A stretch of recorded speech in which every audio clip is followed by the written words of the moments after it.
Michael Flaherty, Chair of the Committee on Preservation, the Community Preservation Act, in accordance with Governor Baker's March 12, 2020 executive order modifying certain requirements of the open meeting law and relieving public bodies of certain requirements, including the requirement that public bodies conduct its meeting in a public place that is open and physically accessible to the public. The City Council will be conducting this hearing virtually via Zoom. This enables the Boston City Council to carry out its responsibilities while adhering to the public health accommodations and ensuring public access to its deliberations through adequate alternative means. The public may watch this meeting via live stream at www.boston.gov/city-council-tv. If members of the public would like to provide public testimony, they can submit written comments to the committee email at CCPA. Let me get the actual one here. My apologies. It's ccc.cpa@boston.gov.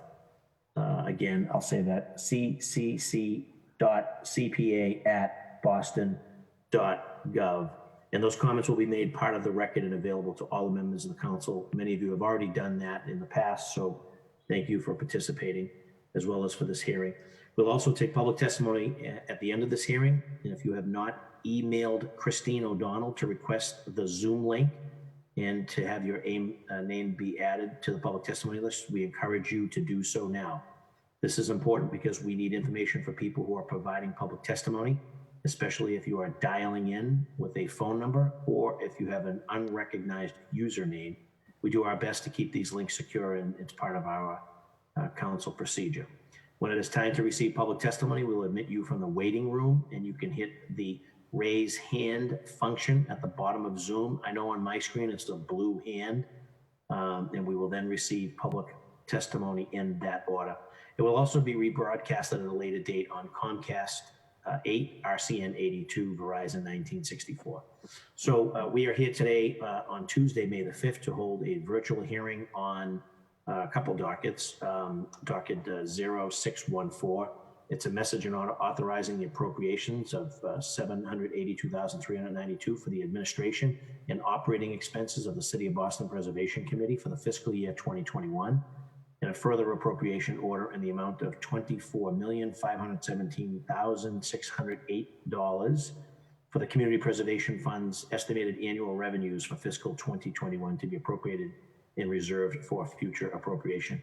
The Community Preservation Fund was created upon the adoption of the Community Preservation Act back in November 2016 and is funded in part by 1% property tax-based surcharge on residential and business property tax bills that took effect in July 2017, and an annual state distribution from the Massachusetts Community Preservation Trust Fund.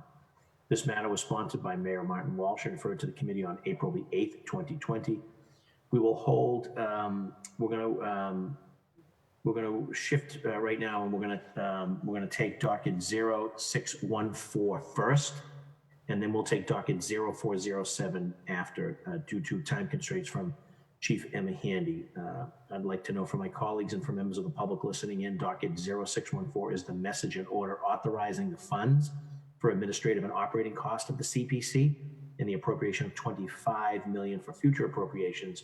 It is not the highly anticipated docket that discusses CPA projects that have been selected by the CPC for funding. Historically, the hearing for this docket has been extremely brief, roughly 10 minutes. So as chair, I know my colleagues are here to follow along and ask questions about the CPA projects in their respective districts. And members of the public are listening in to hear about their projects. So we're going to move quickly to docket 0407, hear from Chief Emma Handy. And then once we conclude that, we're going to shift gears and go directly to 0614 and get into it with respect to all of the proposals across the city, and hear from the proponents as well as my colleagues. And as a point of reference, and as a professional courtesy to our colleague, City Councilor Kenzie Bach, who's been doing tremendous work on behalf of the council as chair of Ways and Means and held a couple of lengthy hearings today. And due to a previous commitment of, as chair prerogative, I'm going to take Councilor Bach out of order, given that she has a 6 p.m.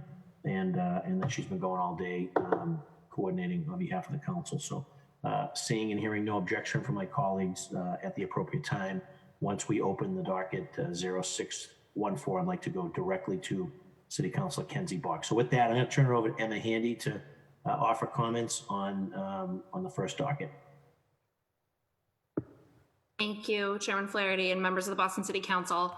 I want to start by thanking Christine Poff, the city's Director of Community Preservation, Thaddean Brown, Sally Zimmerman, Courtney Whelan, and members of the Community Preservation Committee for all of their hard work, always, but certainly during this recent round of funding, which I know we will talk about in a few moments. They combed through hundreds of application materials, participated in meetings, and spent hours reviewing and discussing every application. A little background on the appropriation order that is in front of you today. As many of you are aware, in 2016, Boston voters voted to adopt the Community Preservation Act, creating the Boston Community Preservation Fund, which supports affordable housing, historic preservation, open space, and recreation in our community. The fund is capitalized primarily through a 1% property tax-based surcharge on residential and business real estate property taxes. The fund also receives matching funds from the state, which the mayor successfully advocated to increase as part of his 2019 legislative package. Boston will see a larger state match annually, allowing us to invest more in our neighborhoods with that increase that we all worked so hard to secure. Additionally, as part of creating Boston's CPA program, the mayor and the members of the city council, many of you here today, partnered to create the Community Preservation Committee. The CPC is charged with overseeing our CPA grant program and recommending how the city should spend the funding received annually from the 1% property tax surcharge. That first order that is before you for consideration today funds that community preservation work for FY21. The CPA law stipulates that each fiscal year, the council will make annual appropriations to the fund as it deems necessary for both the administrative and operating expenses of the CPC. The fund's estimated annual revenues for FY21 are $26.3 million. The estimate reflects almost $22 million in that property tax surcharge of 1% of real estate property taxes. Those are after $100,000 is removed from value and all exemptions are applied. There's an additional $2.3 million projected to be remaining from FY20 due to higher revenue collections and lower usage of the administrative budget, as well as a projected $2.1 million state match, which assumes 10% rate of payment, which is lower than what was actually paid in the last 2 years. This is probably a good point to acknowledge that we think that the impacts of coronavirus and COVID-19 is likely to affect, in particular, the state match source and possibly the city's real estate source that funds community preservation in FY21. However, in order to appropriate and reserve funds for future spending in FY 2021, we have to appropriate those funds before the tax rate is set for FY 21. Therefore, we have submitted this appropriation order in the amount of $25.517 million to be appropriated into a budgeted reserve for future recommendations by the CPC in FY21, consistent with the Act. We've also sought an appropriation of just over $782,000 to fund CPC operations for FY21, which represents about 3% of the fiscal year 2021 estimated annual revenues, far below the 5% cap. Given the uncertainty around revenue projections in the time of COVID-19, I want to assure the council that these estimates will be refined as part of the FY21 tax rate process, which culminates in December of 2020, this calendar year. As we reach better clarity through that process, we will inform the CPC about what revenue is actually available for expenditure in that fiscal year, and will adjust expenditures accordingly. Just to give you a quick sense of the impact of these numbers on our taxpayers, in FY21, the average owner occupied single-family property paid an additional $28.72 on their property tax bill for the CPA surcharge. While the burden is relatively small, aggregated together, it amounts to approximately $21 million annually, which is obviously a significant funding source for affordable housing, historic preservation, and open space. With that, I'll conclude my remarks on the first docket and answer any questions that you may have. Good. Thank you, Chief Handy.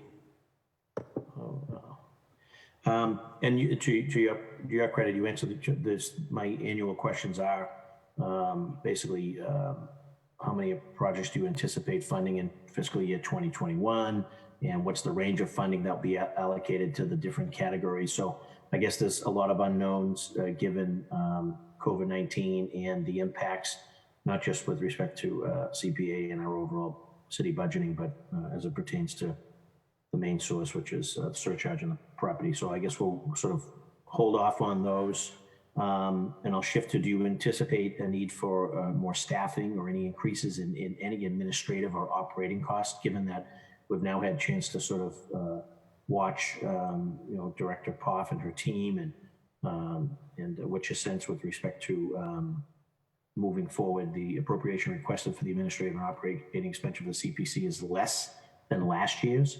Last year's appropriation was about 4.7% of the fiscal year 2020 estimated revenue. So there was a little bit of a drop in that. So can you maybe just touch on that and also explain how the CPC will work in conjunction with relevant city departments to maximize resources going forward, so that we're not duplicating any efforts in any particular areas. I know that we have Chief Dillon and Chief Cook are on as well, and sort of in their wheelhouses on the housing and the open space and preservation side of the house. So we're all being asked to sort of repurpose, reposition, and I just want to make sure that we're including the CPC in any and all those discussions in a collaborative effort as we, move our city forward in as part of our COVID-19 response.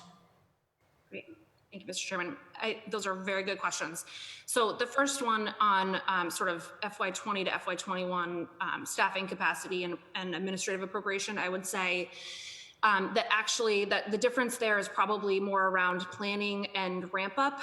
I think that the CPA team today is more resourced than it has been in the past, both in terms of headcount. We have some new historic preservation expertise on the team. We just hired somebody to help oversee the grants process, which has been one of the slower things to sort of ramp up to scale, given the immense number of grants that we're giving out in this program every year.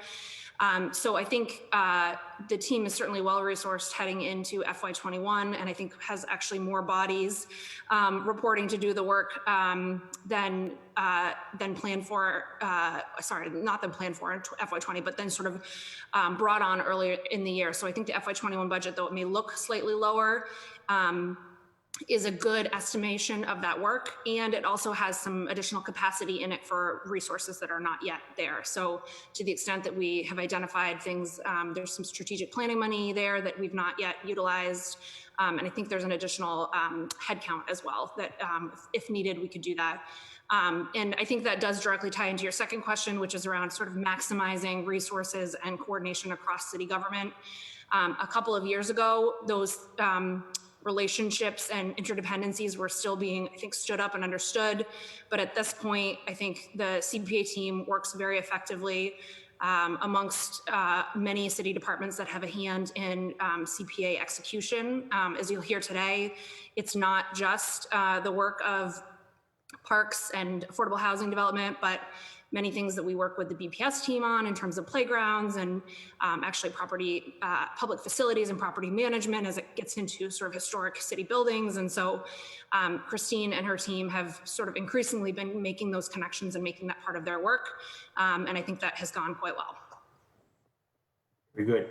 If any of my colleagues have any immediate questions on sort of the administrative portion, otherwise we'll shift right to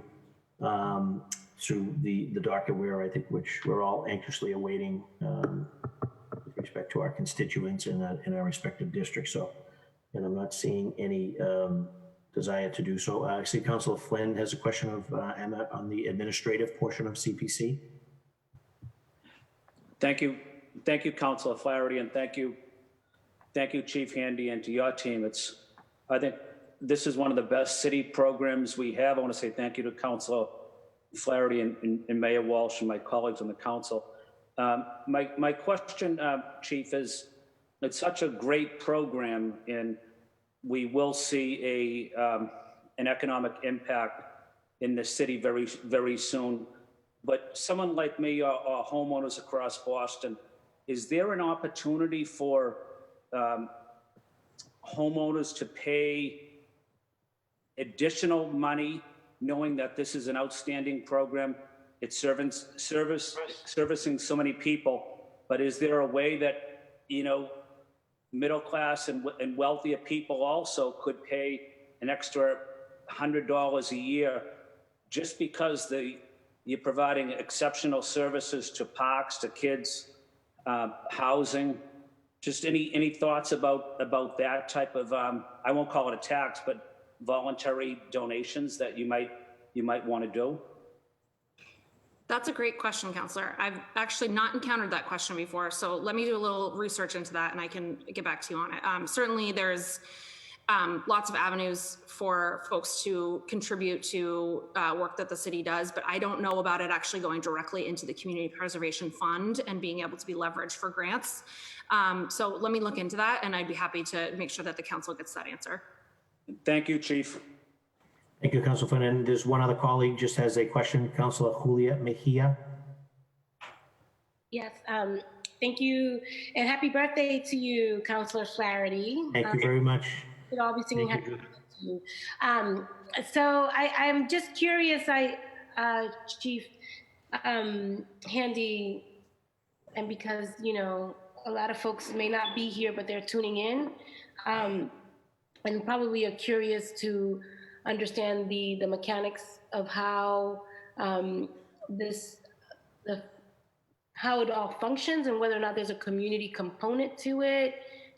What type of communication is coming out of your office to help us understand where these funds are going and how they're being distributed and who's making the decisions behind all of this? Just wondering if there's any communication you could share with us. Yeah, I'll say a couple words about that, but then I'm going to ask Christine to chime in because she does so much work out in the community and I think can be the best person to speak to it. So the recommendations that you all are voting on as part of this in terms of funding for this come from the Community Preservation Committee, which have some council appointees on it, some mayoral appointees, and that process is a multi-month process. I think it starts in September and goes through generally a February timeframe. Every meeting is a public meeting, lots of information gathering. And before that, there's a great deal of outreach to make sure that communities know about CPA as a resource. And so I'd like Christine to just say a few words about what that process looks like. You're on mute, Christine. You're on mute, Christine. Okay, sorry. Anyway, thank you for the question, Councillor. It's a great one. And we have done, I think, Councillor Flynn knows well how often we're out in the community because he's often with me, and other councillors are also. We've tracked our community outreach this past year, and we've been in all 23 neighborhoods repeatedly. We attend civic association meetings. We host special CPA meet and greets in local libraries, and we just meet with any community group that would like to. We've also done special CPA forums across the city over the last couple of years, more when the program started, where we would partner with another local organization and spread the word, and we had often as many as 100 people at some of those forums.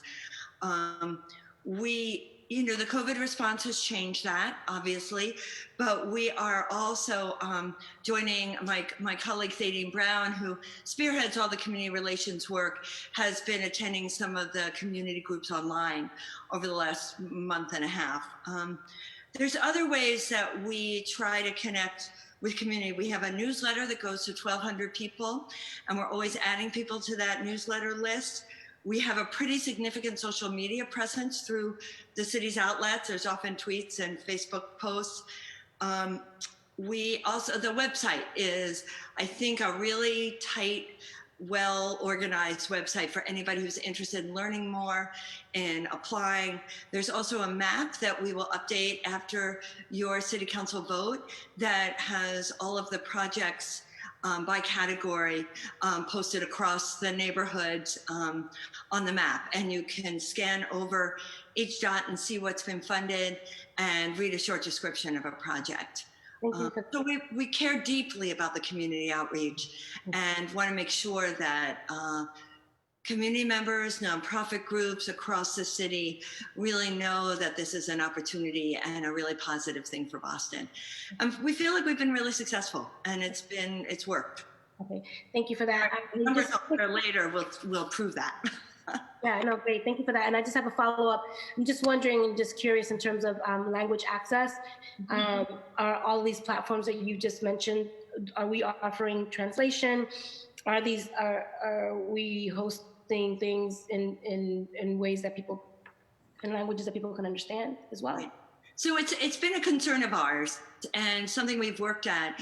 We have done some bilingual Chinese, English forums and meetings. We've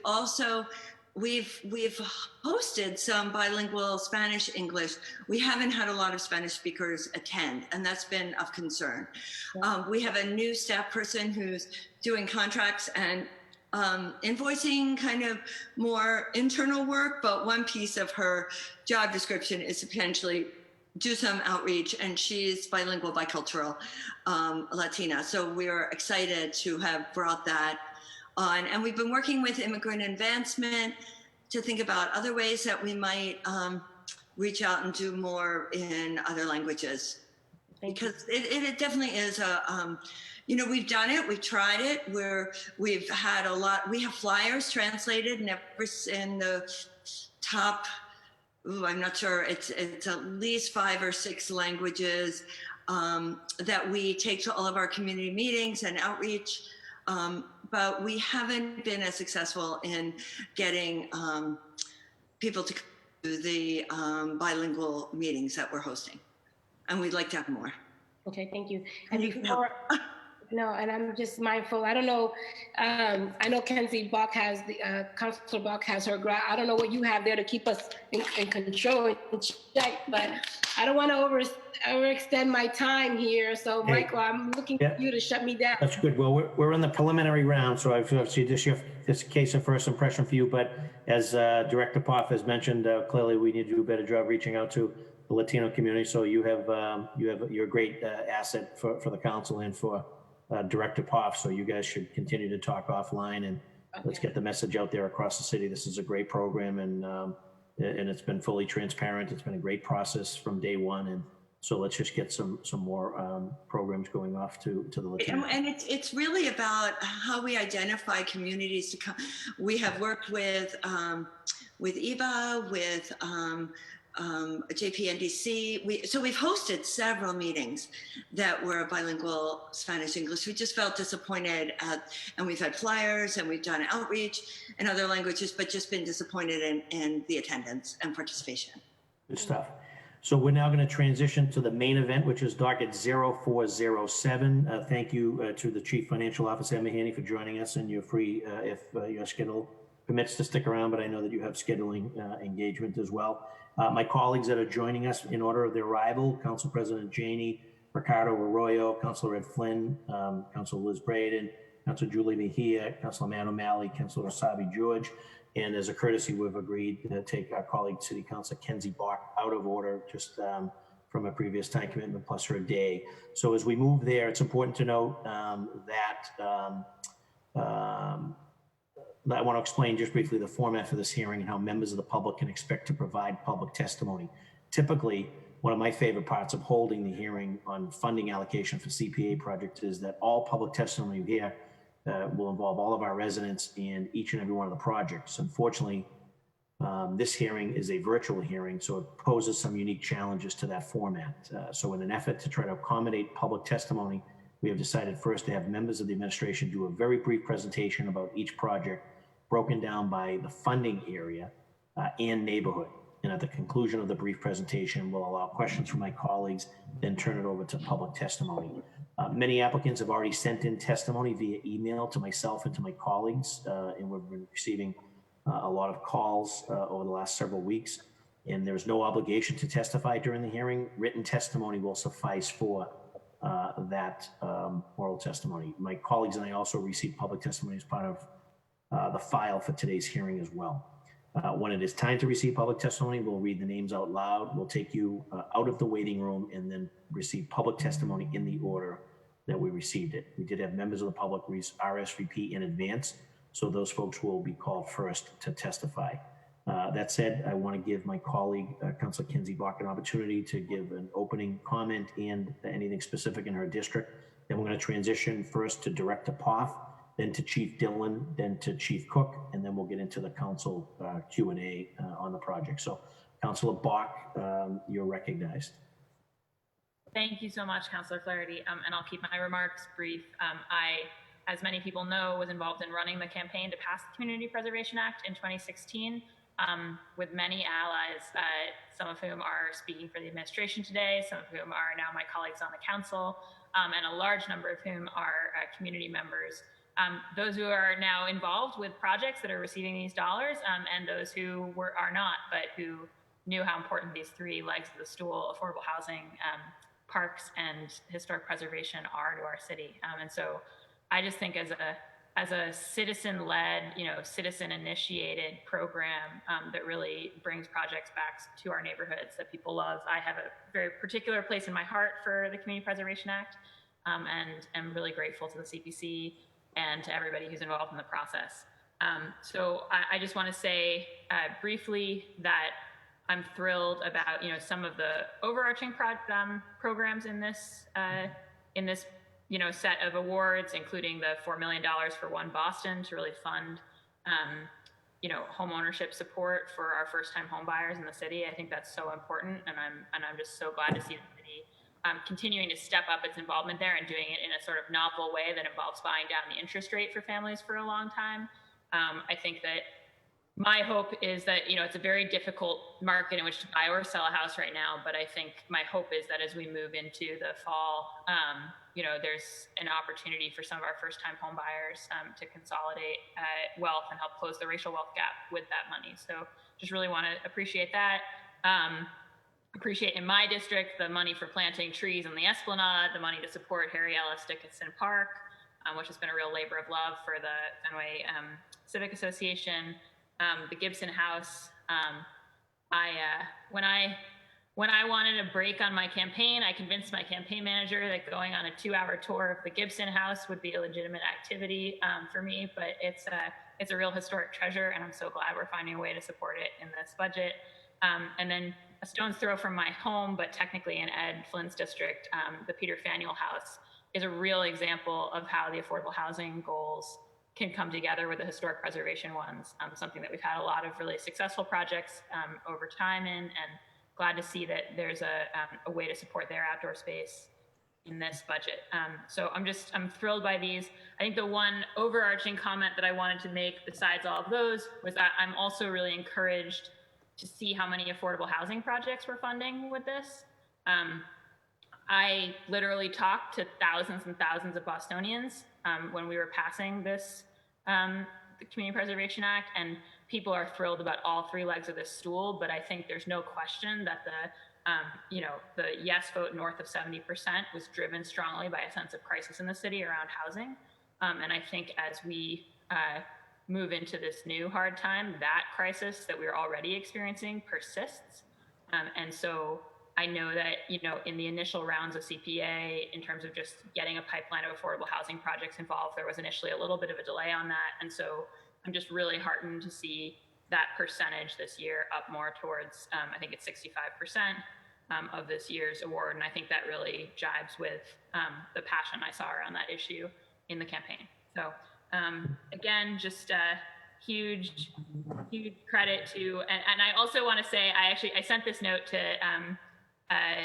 Christine Poff already, but a number of advocates writing to me about their projects all over the city this week wrote to say how much they appreciated the thoughtful deliberation of the Community Preservation Committee. And so I just really want to compliment everyone on that committee. And I think it's really a model. Councilor Mejia was asking about kind of community involved decision making. And I think the fact that you have 4 citizens on that committee who are not in any kind of official role, who come from different parts of the city with various backgrounds, and that then you've got commission appointees who are really also, Boston residents, people in the trenches, people who bring various expertise to it, and that you get to see them having that conversation and really weighing all these important projects it's such an example to me of what we should all know about what we do here, which is, that government is by the people for the people, and that when we fund things with our tax dollars, it's us deciding that we want to do something jointly together. And I can't think of a better model of this in this program. So I want to thank so much the chair for allowing me to come out of order, and to my colleagues for their forbearance, and to everybody involved in this slate of projects. So thank you.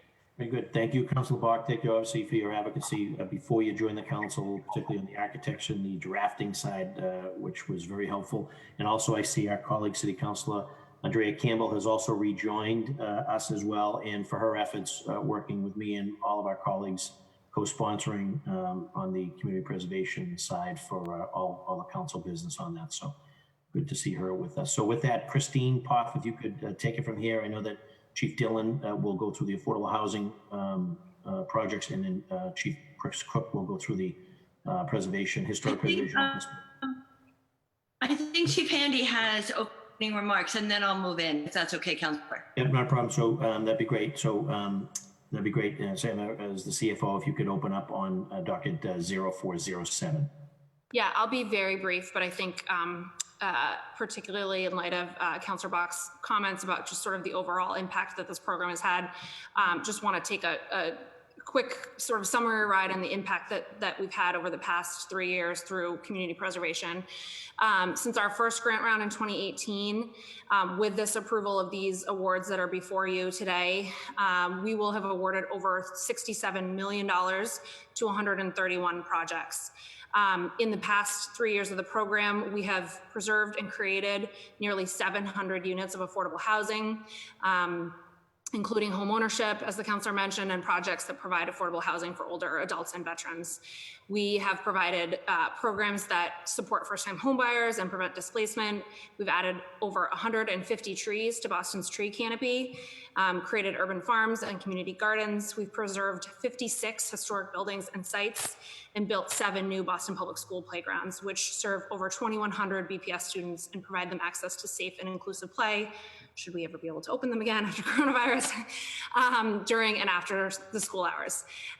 So I just think it's important for us to sort of take a moment and realize all of the wonderful things that have happened over the past 3 years with the inclusion of these grants that are before you today. I have a lot more words on this piece of paper, but in the interest of time, and to move on to Christine so that she can talk about what this last round has been like, I think I will turn it over to her. As I said, I just want to give a kudos to her and her staff, the Community Preservation Committee, and thank the Mayor and the City Council for all of the support and advocacy around this program. It has been quite a undertaking to stand this up out of nothing. There's a great deal of work that goes into it, and Christine and her team have done a great job doing that. And in particular, thanks to Sheila and Chris Cook and many others across the city who have supported us in that work and have allowed us to get to a place where we are recommending these projects to you today. So thank you. Very good. So thank you, Emma, the city's Chief Financial Officer. And for those that are waiting patiently in the waiting room, that will be able to listen to the hearing, and then they'll be let in from the waiting room when public testimony begins. So I know that we're receiving emails that there are folks in the waiting room, and just ask that they wait patiently, given that this is the virtual hearing, unlike the sort of typical council hearing. So we're going to get through the administration presentation, then we're going to council is going to be able to ask questions of their respective districts, and then we'll go to the waiting room and we'll take folks from RSVP lists. So just please be patient for those that are tuning in. So with that, Director Poff, if you can take it from here, and let's get this started. Great. Thank you so much, Councilor Flaherty, and to all of the councilors who are here. It's wonderful to have you present for this. And I also want to thank Emma and her Chief of Staff, Megan, and other city staff who help so much with CPA. It's truly an interdepartmental or interdisciplinary program because we touch many different agencies and departments. Today, Mayor Walsh and the Community Preservation Committee are pleased to present 40 projects for community preservation funding for fiscal year 2020, whatever year we're in. The committee, I want you to know, received 125 eligible applications for consideration for a total of $88 million, more than 3 times the amount of money that we had to distribute, which was a total of $24 million this year. And this year was the first year that we had really a regular year of collections. 24 was exactly how much we collected this year. It was how much with state match. The first 2 years were more of pilot years. The first round we had less money. The second round we have a lot of money because we pushed some of the 2018 money forward. So I think we can sort of count on about 25 million a year going forward.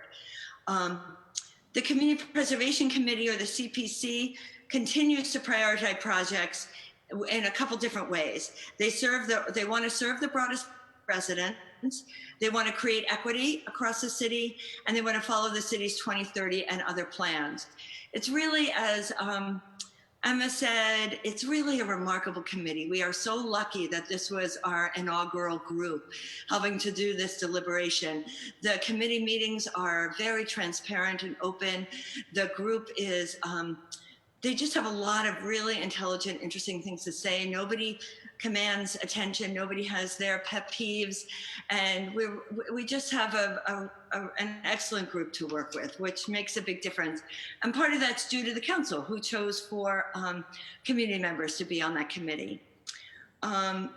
In addition to review by the CPC and deliberation by them and the city departments that look at all the committees, district councilors wrote letters of support for projects. As some of you really know, Councilor Janey, you write a lot, and others of you write many.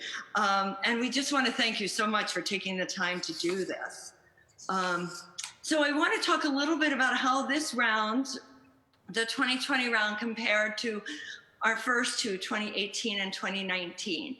If you councilors who have been in office longer will remember that in 2018 we did a pilot round where we wanted to test our application and our review system and try it out. We were so new. We, as a city, got our CPA program going much more quickly than many communities after they first passed CPA. And several of those other communities that passed it when we passed it, or that have passed it more recently, have called and looked to us for some of our models, especially our pilot program. In 2018, we gave $8 million to 35 projects, and we limited the amount that anybody could request to $500,000. Then in 2019, we had a big round in terms of dollars because it was a combination of 18 and 19 money. And we committed the remaining 2018 funds and 2019 funds that resulted in a total of $34 million. For this larger amount of money, we suggested an upper request limit of $1 million and got many, many $1 million requests. 56 projects were funded in total. For 2020, we had the 24 million to disperse, as I said. Our first, we suggested to applicants that they keep their limit to $500,000 if they're historic preservation or open space. And the committee understood that housing was going to have to be more. The housing grants range between 750 and almost up to 2 million. And that's just the nature of affordable housing and construction and trying to keep people in their homes, etc. Then you will see, I hope that everybody got a packet with some data comparing 18, 19, and 20 years. In advance, it may be digital, but it shows a little bit of both what applications, what money was distributed per neighborhood and how much money was distributed per category of the 3 categories: open space, historic preservation, and affordable housing. And I think for district councils especially, you'll be pleased to see that every neighborhood has come in with applications and every neighborhood has received projects. Some definitely more than others. Sometimes that's a result of how many applications come in. Sometimes that's the result of the committee really wanting to look at equity and serve neighborhoods that have been traditionally underserved. Sometimes it's just by nature of better projects to fund versus projects that are just not as strong and where the proposal is not as well developed. And then I'd like to share some other data that's not in your packet, but that we've run recently about what's happened in those 3 years. between 2018 and 2019, and it shows you how the program has grown. I think that's what's really important. And it sort of answers Councilor Mejia's program of community outreach and showing that the word is really out there. Between 2018 and 2019, the number of applications increased by over 70%. And then between 2019 and 2020, the applications increased by 50%. In terms of dollar requests, the amount requested between 2018 and 2019 went up by several percentage points. But you will remember that 2018, the upper limit was $500,000, and the upper limit in 2019 was 1 million. So it's not quite apples and oranges, but it still was a huge jump in the amount that was requested. And then between 2019 and 2020, the increase in requested dollars was 50% higher. Then in terms of funded projects, I think this is important and shows just how popular the program's become and how challenged the committee is to make these decisions. In 2018, 71% of all the applications were funded. In 2019, 66% of the applications were funded. And this recent round, just 32% of the applications were funded. And of the 32% that was funded, very few were at the full request. So all had a decreased amount than what they had asked for, just because that's how much money we had. And that shows just sort of the challenging decisions that had to be made. We do feel like every project got something that will really make a difference and allow them to do at least a portion of the work, if not a big chunk. And it will also, many applicants tell us how helpful it is to get, the CPA is a real feather in their cap in their fundraising, especially for third-party organizations, nonprofits across the city. So they feel like getting anything from CPA really makes a difference. The next piece, and I won't go on much longer, I welcome questions, is going forward. How do we reconcile these numbers, and how do we craft the program as we move forward? We've had 3 really solid years. We've tweaked things a little bit, but not changed things drastically. We are thrilled with our community outreach efforts, and we feel like we'll keep doing that. Thaddeus Brown, that's our who many of you know, it's her primary role is to do community relations, and she's in touch with neighborhoods across the city. And we have added some Spanish language capacity, which is exciting. We're concerned about the fact that there's so many applications and that the requests are so much higher. And so we'd like to shape the program a little bit to create a more realistic expectation. And it might be that we do some creative things like special initiatives. Our historic preservation consultants feel like historic windows are really challenging and problematic, and everybody needs funding for that. So maybe we do a special historic windows project. There are many community gardens across the city that are looking for funding to either do maintenance, and we're not allowed to fund maintenance, but capital repairs on fences, on community garden beds. There's empty lots across the city where people are trying to create community gardens. Maybe we do a special smaller fund just for community gardens. So we're trying to think about special initiatives that might support more projects at smaller amounts, but really have an impact on the smaller organizations and really make a difference in the neighborhood. So that's the primary thing I want to share. And I just want to thank again all the counselors for your support. It's exciting to be in community meetings with all of you and have your involvement. And I really appreciate the district counselors writing letters. It helps us know that projects are in communication with you. We don't want you to be surprised by a project that's coming up in your district. And it just means there's an engagement and discussion about it, which is great. And I'd like to really thank our staff, our CPA staff. We have, I've mentioned Thaddeus many times, who is just a really strong colleague. Sally Zimmerman and Courtney Whalen are our new historic consultants, and Raisa Tapia is our new contracts and invoicing and business operations manager. And thank Emma and Megan Aldridge also for their support and help, and everybody in city departments who's so involved, D&D especially, and the Parks Department for all their work with us. That's all. Thank you. Well, thank you very much. We're going to shift to Chief Dillon. The CPC is recommending $15,750,000 in affordable housing projects. So if you could take it from there, Chief Dillon, and kind of just go into detail. Thank you. Sure. Thanks. Thanks for having us. And I want to join the chorus here. Thank you to the City Council for your support of this program and the rounds so far. We did have a competitive funding round for CPA and our other funding sources. The response was strong. It was really high quality projects that we received. And I will agree, the CPC and the staff at D&D, the BPDA really worked together to evaluate these proposals. And it's really, I would be amiss if I didn't thank the City Council for your support for most of these. I think all of these. You have, gone out to community meetings, you have written letters of support, you have helped shape the proposals. So I do want to thank you.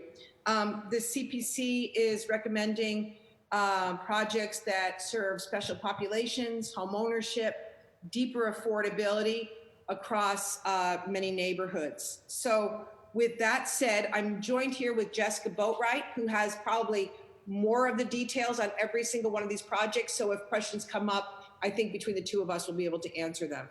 So if we could look at the first project. So very important project in Brighton. This is the redo of the J.J. Carroll redevelopment.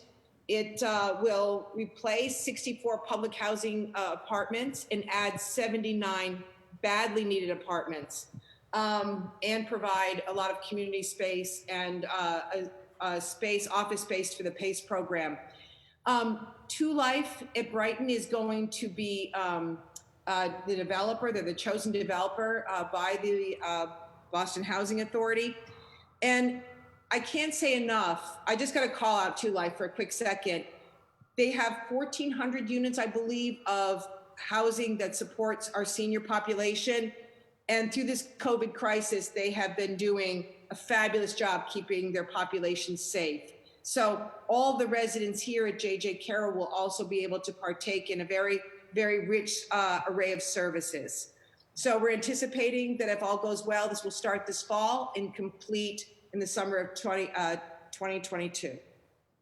Next. A project that is also, these are all near and dear to our hearts. Very exciting project on BPDA land. Councillor Flynn knows this well. It's a $1 million CPA award for the development of Parcel 12. It's going to create 85 affordable rental units.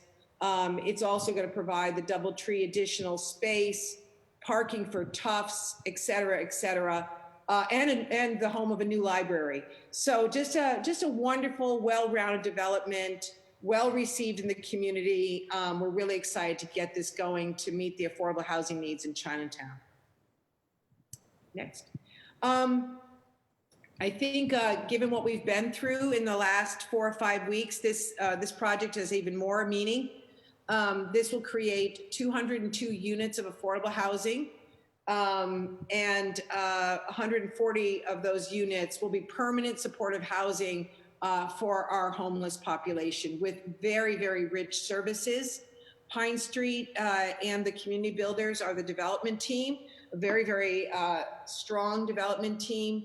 We are hopeful that this will start in this winter and also conclude in 2022. There's been a lot of good community process. This is in Washington Street, right near Eggleston and the Green Street.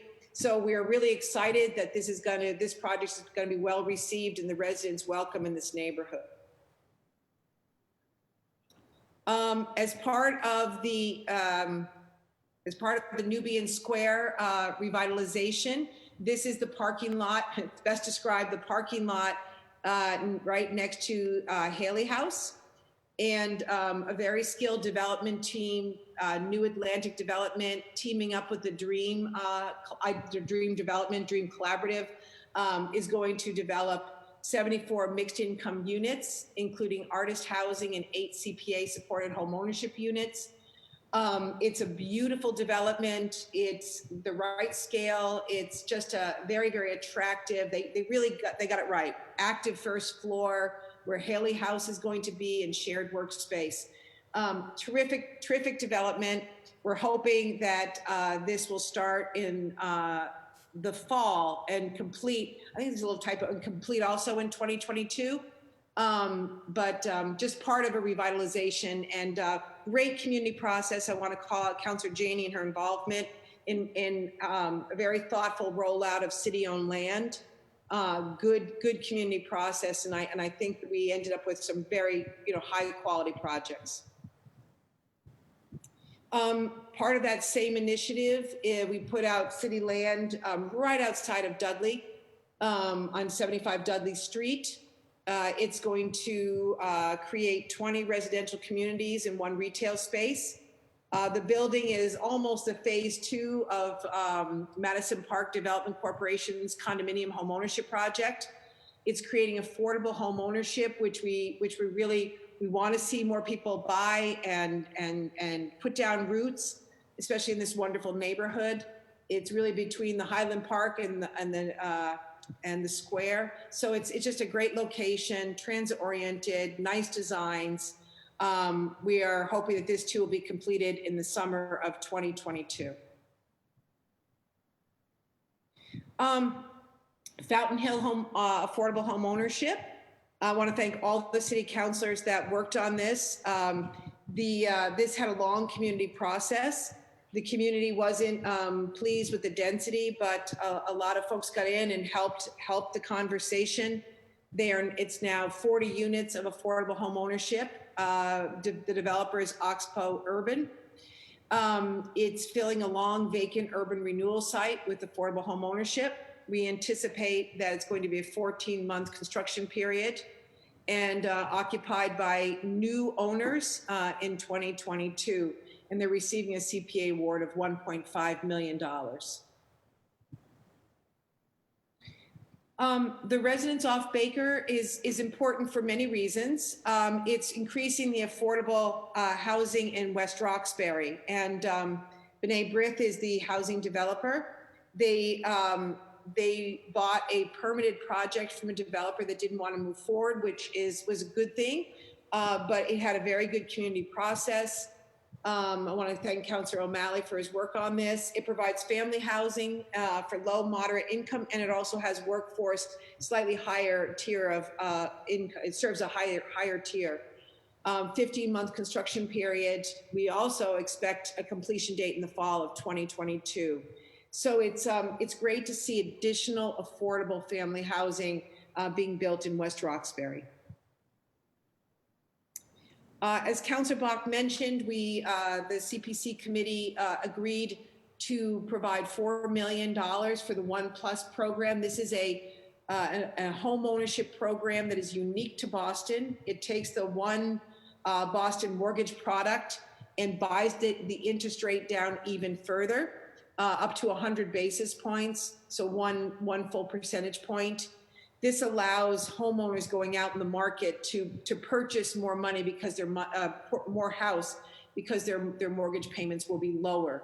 The program is slated and scheduled to start June 1st, and we are really hopeful that we don't want to see the market fall out, but we are hoping that given that we were seeing stable housing prices, homeownership prices before the COVID-19 pandemic, we're hoping that homeowners will be able to take advantage of this market in this point in time and to secure their housing by purchasing.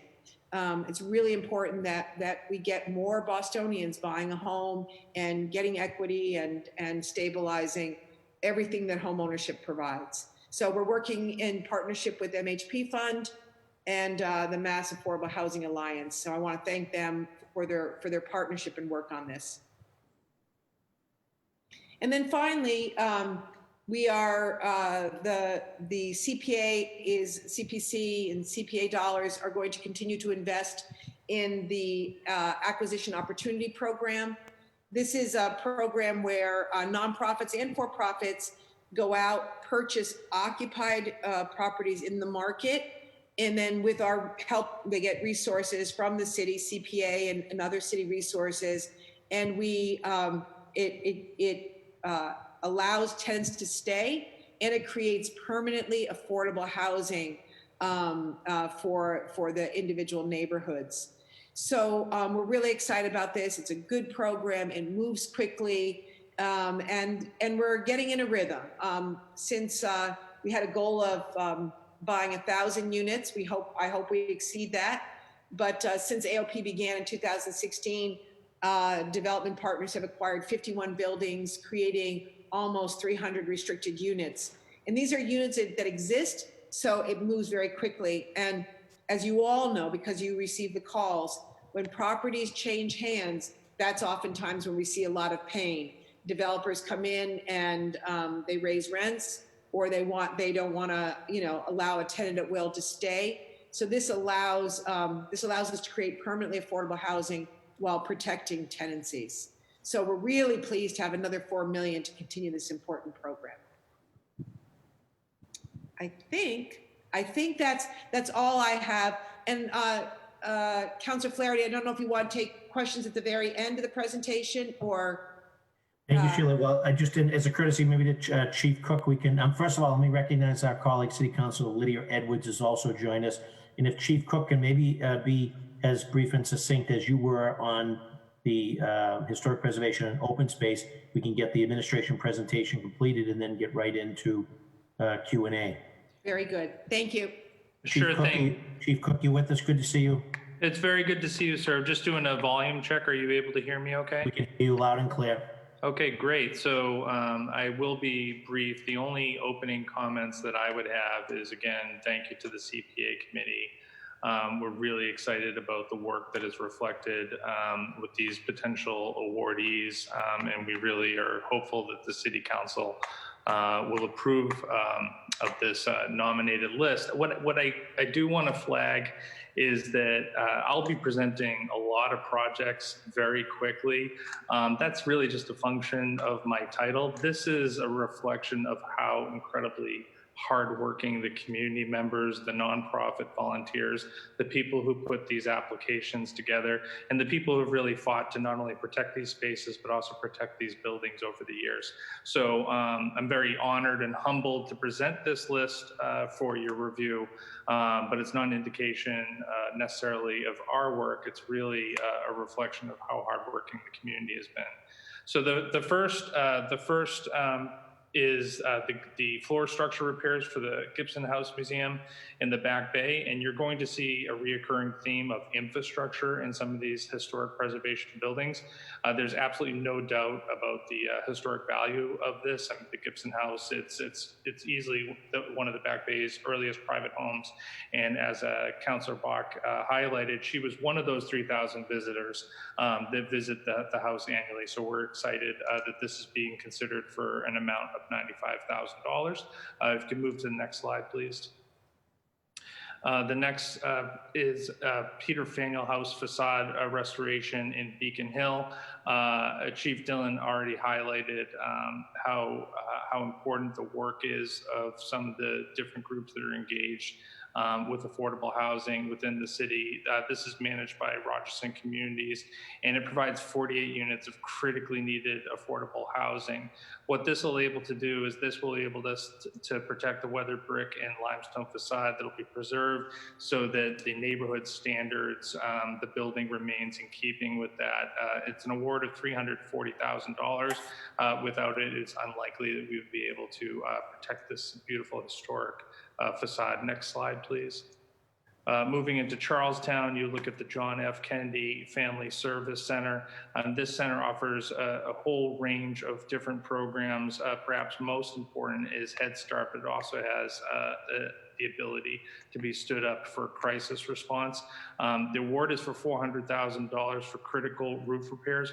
Oftentimes when you have these buildings that have the ability to serve the community and serve different nonprofits, they put the needs of the community, they put the needs of those nonprofits forward first, year after year after year. And just like someone at their home, they put off those critical repairs that you might need for roofs. And so this will really make sure that we protect this building, and more importantly, perhaps protect the people and the services within it for years to come. Next slide, please. Here we have the sprinkler relocation project at the Charlestown Navy Yard for the USS Constitution Museum. This award would be for $20,000, which doesn't sound like a lot. However, if it wasn't for CPA, this is the type of project that institutions like the USS Constitution Museum would have a very difficult time finding philanthropic support for the relocation of a sprinkler system that then, of course, protects the physical site and all the collection that's within it. I mean, tens of thousands of people come through that building every year as part of the Freedom Trail as they're going to visit the USS Constitution as well. It's important to protect what's inside it as well. Next slide, please. In the first parish in Dorchester, this is the restoration of the Palladium or the Palladian window of the church facade. This is a critical element of infrastructure. If you see those three central windows and the arched window in it, it obviously brings an incredible amount of light into the building, and it's part of the character not only of this building but also at Dorchester. And this is a building that is active all the time, and the community really relies on it. And just like a roof project, these are the projects that get put by the wayside year after year after year. And it's very, very critical that this is sort of that niche that CPA can fill for these nonprofits and for some of these buildings. Next slide, please. So we had the first parish, now we'll have the second church also in Dorchester and the steeple restoration, although I do believe the second church in Dorchester is older than first parish. This is an amazing building, and anyone who's familiar with the neighborhood is familiar with this gorgeous steeple. And obviously it sends a very strong signal to the neighborhood that this will be restored and it'll look beautiful. The church is very, very active with multiple programs that serves a wide variety of people in the community. And we're proud to be associated with it. We're proud to recommend it for funding in the amount of $400,000. The Donald McKay House, this is an interesting project. So this is actually a purchase and acquisition of the home that was built by Donald McKay, and everyone's familiar with the McKay name in East Boston. He was a famous shipbuilder, actually founded the shipbuilding facilities on Border Street historically in East Boston. As you start to look at this project, this is one of those interesting, that CPA actually has the ability to acquire new properties for purposes not only for the preservation of those properties, but more importantly, the activation of those projects. So this is really exciting. The amount we're recommending is $600,000, and that'll be managed by the East Boston CDC. The next slide, please. So here at the Prosperity Center for Boston Families in Jamaica Plain, we're recommending $200,000. Again, this is a building that is being preserved. It's an old brewery, and what this work will do is it'll protect the exterior, that beautiful historic look of the building, while the nonprofit will be freed up to spend their resources on delivering services, critical services for Boston residents, especially low-income Boston residents. So we're very excited about that. It's an exciting project. Structure also in Jamaica Plain, the Footlight Club's Elliott Hall. This is an absolute neighborhood treasure. This amount is $200,000, and this will provide foundation and building support improvements to make sure that this building, which is a pillar of the cultural community in Jamaica Plain, will continue to exist for generations to come. Next slide, please. The Elliott Congregational Church in Roxbury, and arguably this might be one of the more beautiful buildings in all of Boston. This will provide envelope repairs to this really rich pudding stone facade of the building. It'll have roof restoration associated with it, weatherproofing, masonry stabilization, and this will protect this building for years to come, and certainly make it even more accessible to larger groups within the community. Some of the partner organizations here are the Boston Food Bank, obviously Historic Boston Inc., and the Roxbury Historical Society. Very excited about that project. Next slide, please. Again, some of the capacity that CPA has to be flexible. Here is a project for the Nubian Gallery in Nubian Square. And this award is for $400,000. This will transform an existing building into a piece of active history. This historic building will be create a brand new community space for artists. And when you look at these partners, you can tell why we're excited about it. Nubian Gallery, Black Market Nubian Community, Gallery Heritage Center, Inc. And we think that this project could get moving very soon after CPA awards. Next slide, please. The 1806 carriage barn roof and door replacements for 33 Shirley Street, Roxbury, the Shirley Eustace House Association. This is an amazing site. This is a small grant, but it has a high impact. $40,000 will provide a new cedar shingle roof to replace badly deteriorated existing wood shingle roof, and it also replace the deteriorated east doors. And not only will this make it aesthetically more pleasing, but it'll make sure that this building continues to exist for all the visitors that come there year after year. Next slide, please. Here you have the Dimmick Center, and this is a very exciting building. All of the 156 windows, and Christine Poff mentioned the windows, and if there's a windows program, maybe there's also a roof program, but it seems like these are the things that often get put off by really, really well-intentioned, good nonprofits that are in these historical buildings. They love these buildings. These buildings are very important to the community. They're part of the neighborhood character, but they are difficult to maintain and they do require resources. That's why CPA is so exciting. So this will be able to upgrade those 156 windows, and that will provide additional residential recovery programs for up to 40 adults with substance use disorder. This is an amazing opportunity. We're very grateful to play a part in it. Next slide, please.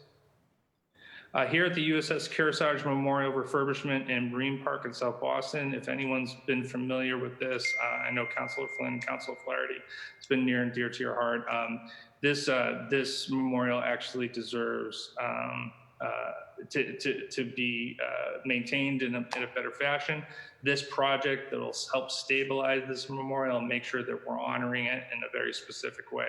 $75,000 will be able to replace the base with the granite, refinish the anchor, replace with the bronze plaque that originally adorned the memorial, and it also provide, importantly, basic landscaping to provide a frame for this memorial. This is one of the projects, and there's several projects here that will actually benefit items on the Department of Conservation and Recreation's portfolio. Next slide, please. Here's the Francis Dane House in Mass Ave in the South End. And for those of you who aren't familiar, this is actually one of the few row houses where it's actually known for its actual architect. Luther Briggs was the person who designed the building, and it's an absolutely stunning facade. It also happens to be the headquarters of the South End Historical Society. So it's fitting that the caretakers of the historical preservation in some ways in the South End will now be able to ensure that this building continues to look the best version of itself. We're excited about this project. It's $100,000, and hopefully it could start in fall of 2020. Next slide, please. And the last slide in the historic preservation section. This is the Greater Boston Legal Services Facade Restoration Project in Bullfinch Triangle over in the West End. It's a $100,000 facade shoring and restoration of the crumbling facade, which has just deteriorated over time. This is very common in buildings of this era. It's an absolute stunning building, and we want to make sure that we keep it looking as beautiful. The project could begin in late 2020, and it'd probably take 9 to 12 weeks. We're excited about that. And that wraps up historic preservation. Councilor Flaherty, if it's appropriate, I can go as quickly through open space. Yes, Chief, that'd be great.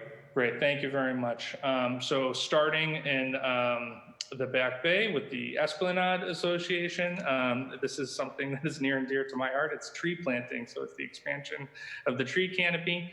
And $10,000 to get 29 new trees it sounds like we're not getting that good of a bargain, but these are mature trees, and they will also come with all the structural soils and all the other benefits to making sure that they are maintained in a proper manner. So fully mature trees and installed in a way that makes sure that they'll continue to add to tree canopy, and we'll get all the health benefits of those trees for a long time. This is a very worthy project.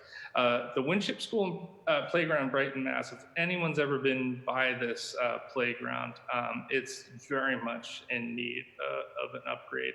The kids from Alston, Brighton will have an opportunity to have an inclusive space that's safe for them. And what's important about this project too, it actually provides another play area for the surrounding community. So not only is it good for the school's community, but it's also really good for the neighborhood itself to provide another recreational amenity. Next slide, please.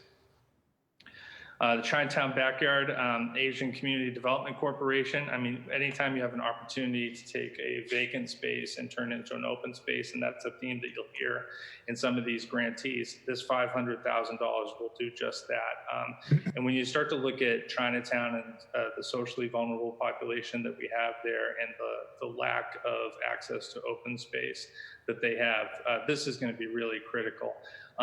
You know, they've had over 400 community members engaged in this process, and so we're really excited. We think it's going to be a very successful project. Next slide, please. This is one that's near and dear to my heart, the Franklin Field Community Garden in Dorchester, right next to the Franklin Field housing development, which is also next to Harambe Park. Everyone knows, and certainly COVID has been a stark reminder of how therapeutic gardening is during this time, and also there's complete issues around food access and all the other health benefits that there could be around this. So not only will this create a gathering place, but it will also help address issues around you know, carbon neutrality and food security, and then just general health and well-being. This is going to be a transformative project, and we're excited about that. Next slide, please. The Dr. William W. Henderson Inclusion School Playground. This is $730,000, and it's very, very critical to build a fully inclusive playground for this community.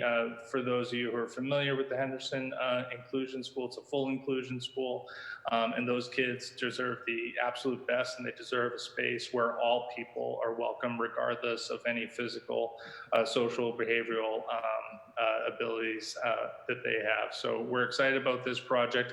And again, it also provides another opportunity to provide a recreational space for the surrounding community. Next slide, please. The garden at Magnolia, 2 vacant lots that exist today will serve as a community gathering space. This is important. We think that with the partner of Dudley Neighbors, that we're going to have the ability to make a space that actually creates a gathering place for the community, and a further sense of identity for the community. So we're excited about this. This project will actually enable people to finalize a construction document set and then hire a contractor to go into construction. So to really take this dream and then make it into reality, that's what's exciting. Next slide, please. Norwell Street Park, Trust for Public Land and WOW have partnered on this project for some time now.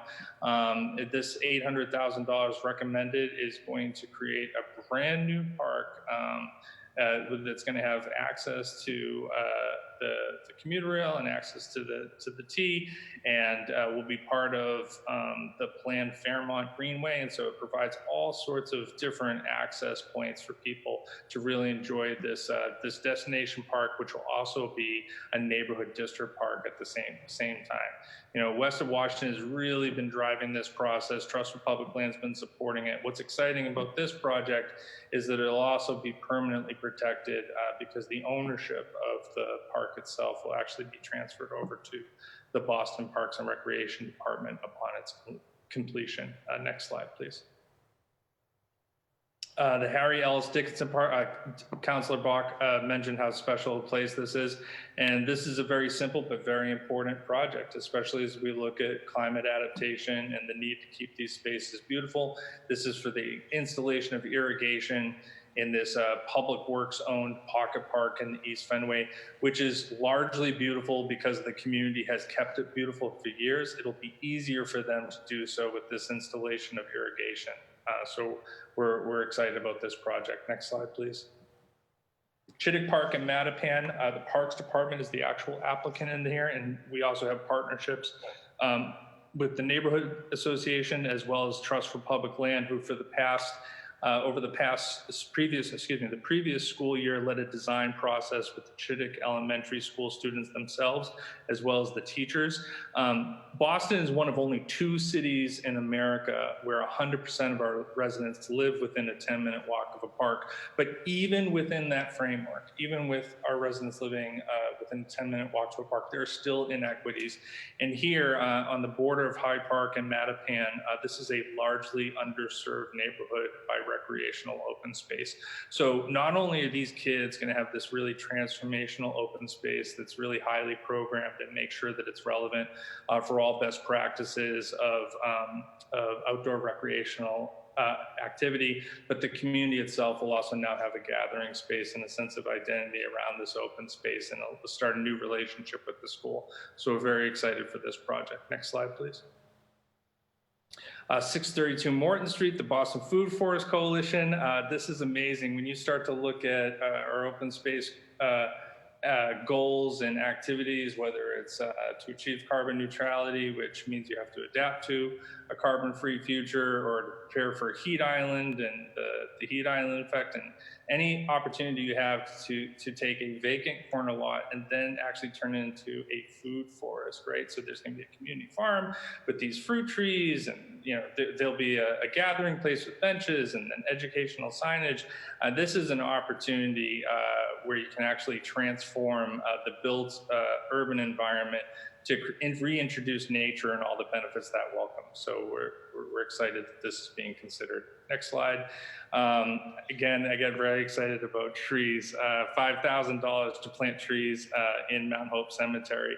As you start to look at these neighborhoods of Eastern Rosendale and Mattapan, if you flew over them, they would look very, very leafy, and you would think that they were filled with parks, and they're actually mostly filled with cemeteries. So the community itself has to benefit from the activation of these spaces in non-traditional ways. And that means we also have to expand the tree canopy in these spaces. And so these funds will enable us to do this. And this is actually a Parks Department property. And I'm trying to be brief as possible here, but I do want to shout out the Cemetery Division of the Boston Parks and Recreation Department, who maintains this property as long as with 17 other properties throughout the city. They've been doing yeoman's work throughout the COVID crisis. I'm very appreciative of all their efforts. Next slide, please. The Eggleston Peace Park, many of you may be familiar with this space, but certainly almost all of you have driven past it or rode your bike past it at some time. And it's a really underwhelming space, but when you start looking at how densely populated this neighborhood, this is a real opportunity to transform this space into something special and a destination for the neighborhood. So we're excited about that, recommending an amount award for $150,000. Next slide, please. And the Oasis at Bartlett Arts Park, there's a strong tradition of this space throughout the entire process and the evolution of this site as being one that is connected between open space and cultural activation. So we're excited about this project moving forward, and we think it'll be the resolution of a longstanding informal activation that happened on site for years and years. And Bernard Place, I believe this is my last slide, here in South Boston. Bernard Place is a protected open space that has been protected for 30 years because of the community that lives around it. And so this is an exciting opportunity for the city and the community to partner to transform this space and fully realize the park that the community really intends. The community's really driven the conceptual design throughout this. And so we're excited to take this to the next step through this amount awarded $150,000. I apologize. There was one more slide, and Councilor O'Malley would get mad. I shouldn't skip over West Roxbury. Here in Brook Farm in West Roxbury, there'll be $20,000, and that will provide us the opportunity to make sure that there's a proper archaeological dig on site to transform this, to fully realize bringing a garden back to this site, but also the removal invasives and some landscaping initiatives associated with it. And for those who aren't familiar with the historical nature of this site, this easily could have as well been a historical preservation application as well. This is an activation of an existing open space, but this has a strong history here. It was obviously the site of a transcendentalist community that included Nathaniel Hawthorne years ago. And so this is an opportunity where open space and historic preservation are natural partners. And obviously the recipient there, again, it's an opportunity to preserve and enhance open space and elements on our partner Department of Conservation and Recreation's land. Thank you very much. Thank you very much, Chief. I appreciate your attention to detail. Both you and Chief Dillon, very succinct and thorough.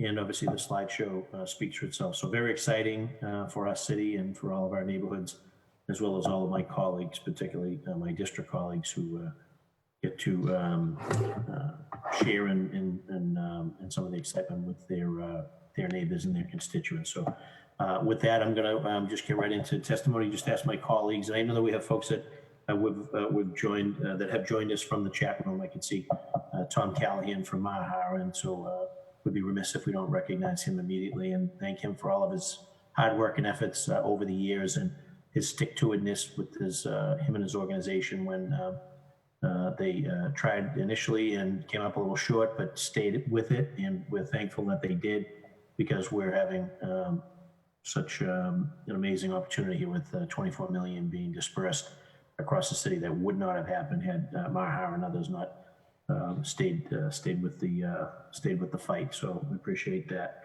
So turning it over to colleagues for some brief questionings in order of how they appeared. Council President Kim Janey. Hello, thank you. Welcome. Thank you, Chair. Thank you, Emma, Christine, Sheila, Chris, to the CPA committee. Want to say a special thank you to Christine for improvements in the process, like expanding the timeline for support letters. Really appreciate that. And a huge thank you to community groups, housing rights groups, neighborhood groups, everyone who applied for funding, who are actively involved in improving our community through this process. I am just thrilled about the projects in my district. But just kind of doing the big picture, it sounded like I heard, I think it was you, Christine, talk about a total of 40 projects. There were 125 applicants, which just demonstrates the huge demand. And I think you said that the request for money was 3 times what we were able to distribute. So one question is just thinking forward, how do we really keep up with that demand? Obviously, the percentage that's coming out of our property tax with the surcharge, it is what it is. But I'm really thinking about this because post-COVID, I would anticipate that the demand is going to be even higher, given that so many people will have limited income and they will be competing for the same pots of money through different charitable organizations, et cetera. So I would anticipate that we're going to see an increase in demand. I'd like to just hear your thoughts on that. And then with regards to my district, I am just, again, thrilled about all of the different projects. I mean, when we just look at the housing piece, I think if my math is correct, and please correct me, I think I saw 3.25 million in terms of affordable home ownership for District 7 with a net gain of 49 units. Which I'm just thrilled about. I'm thrilled that these are home ownership opportunities. I'm thrilled that, there are, the housing rights folks are taking advantage of this, and those organizations are tapping in, that developers who want to do development right have found a way to kind of tap in and create these opportunities for folks to buy their first home. I would be interested if you could tell me what percentage those 49 units or that sum of money represents in terms of the whole package. I'm really mindful that Roxbury in particular has seen such a huge increase in housing costs, a 70% increase over a 5-year period. And I know there are a couple of other neighborhoods, I think, that have experienced, I mean, I know we're all being hit all over the city, but there are particular neighborhoods that are being hit hard. And I want to make sure that we're just keeping up with the demand. And so if you could speak to that, that would be helpful as well. And then I think that's it for now. I can save some for later, Michael. So I'd be interested in the long-term thinking around, you know, the next round, given that I anticipate, and I believe others, just given that demand's already high, post-COVID, it might be higher.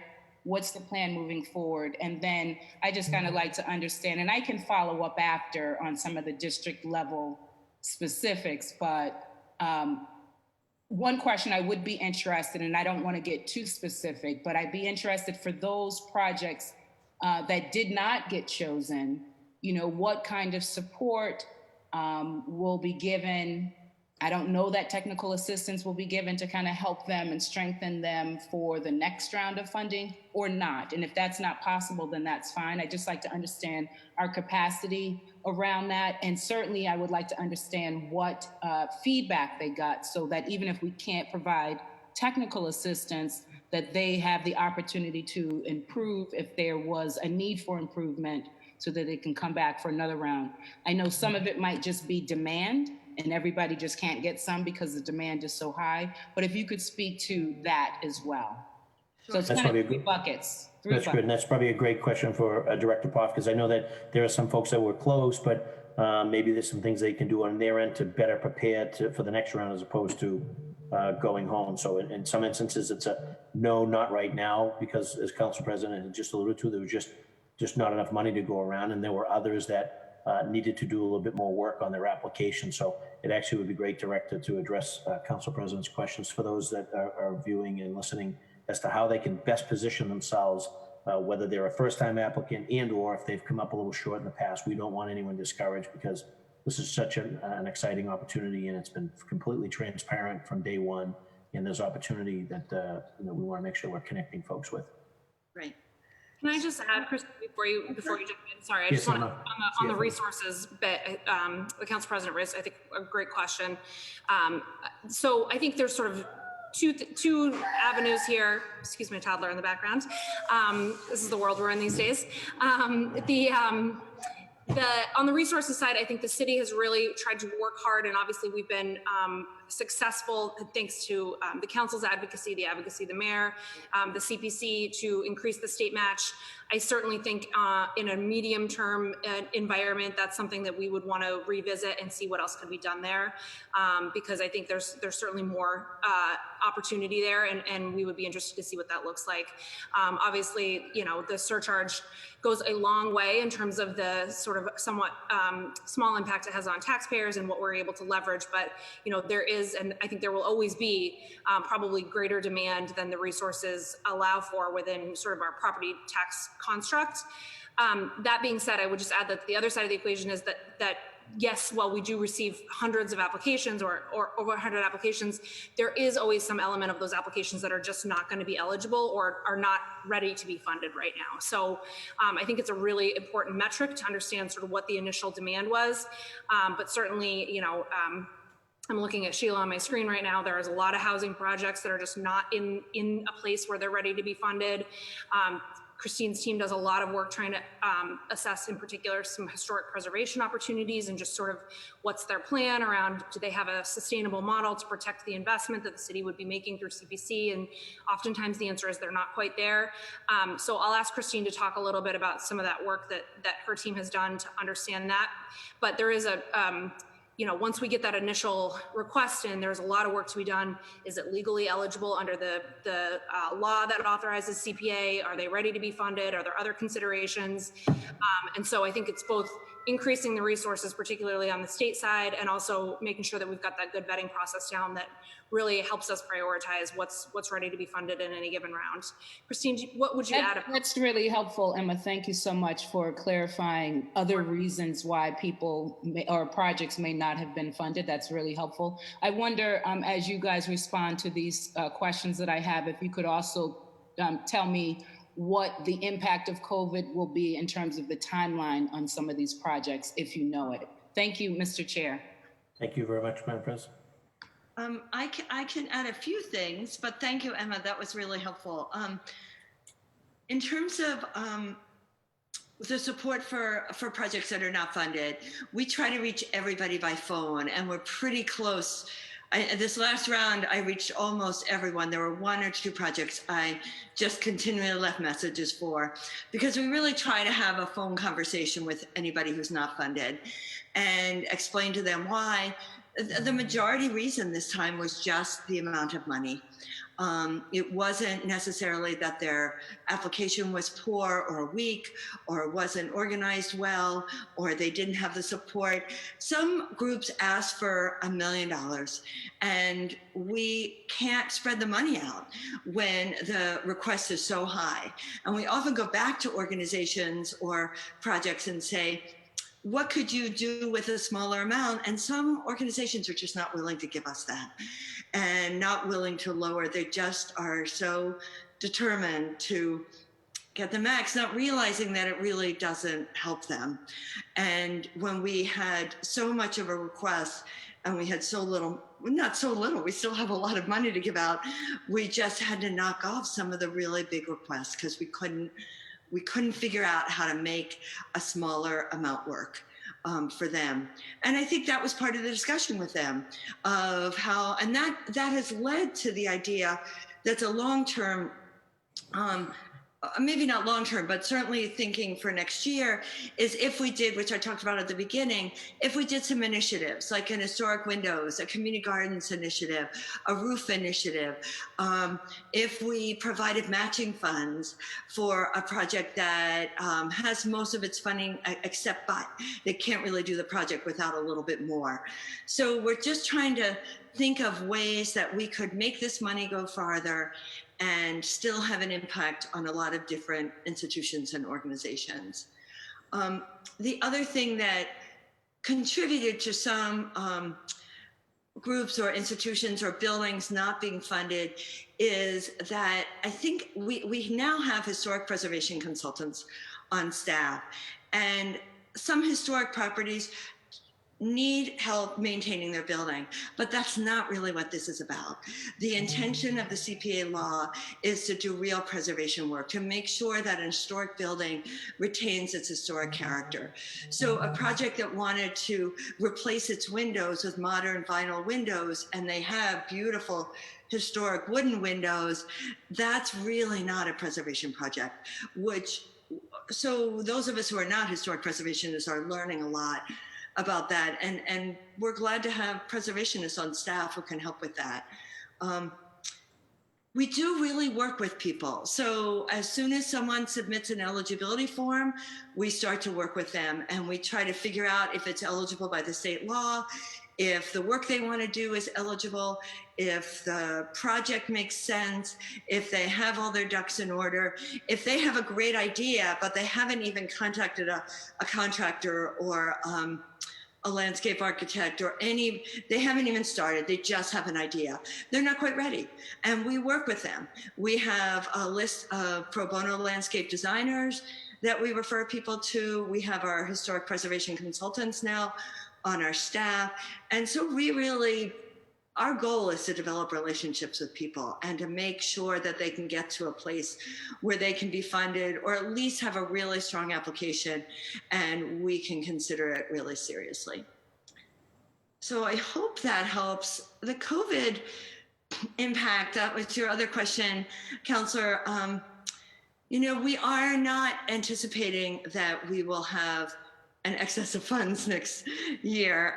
We're hoping to continue on the same process of having a fall round of funding. We have purposely partnered with D&D so that housing and historic preservation and open space all come in at once. And D&D really helps us with the housing piece. So we want to match their timeline. And we're talking frequently to figure out if it makes sense to have a round of funding at the same time that we've been doing it in the fall.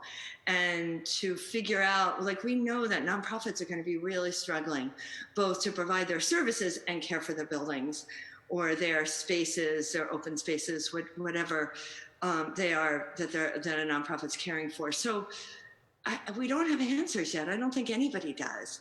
And we wish we did. I think the COVID piece will become part of our deliberation, and that we'll look at and think about, will this vacant lot get trashed because community members are not able to care for it anymore? And it really needs some upkeep and a capital renovation. Will a roof fall in because this nonprofit is struggling so much financially in their historic building? So I think COVID will just become another variable that we consider or think about. Hope that answers your questions. Very good. Thank you. Thank you, Director. And we're going to go, Ricardo Arroyo is next. And I guess I'm going to ask my colleagues if they have specific questions on the projects as it pertains to Chief Dillon and Chief Cook, just given the demands on their time due to the COVID-19 response. I want to make sure that we're maximizing our time with them. And when we're done, we can allow them to get back to helping deal with our response. So that said, Chair recognizes Councilor Ricardo Arroyo. Thank you, Chair. And I just want to thank all the folks involved with the CPA projects. They look fantastic, frankly.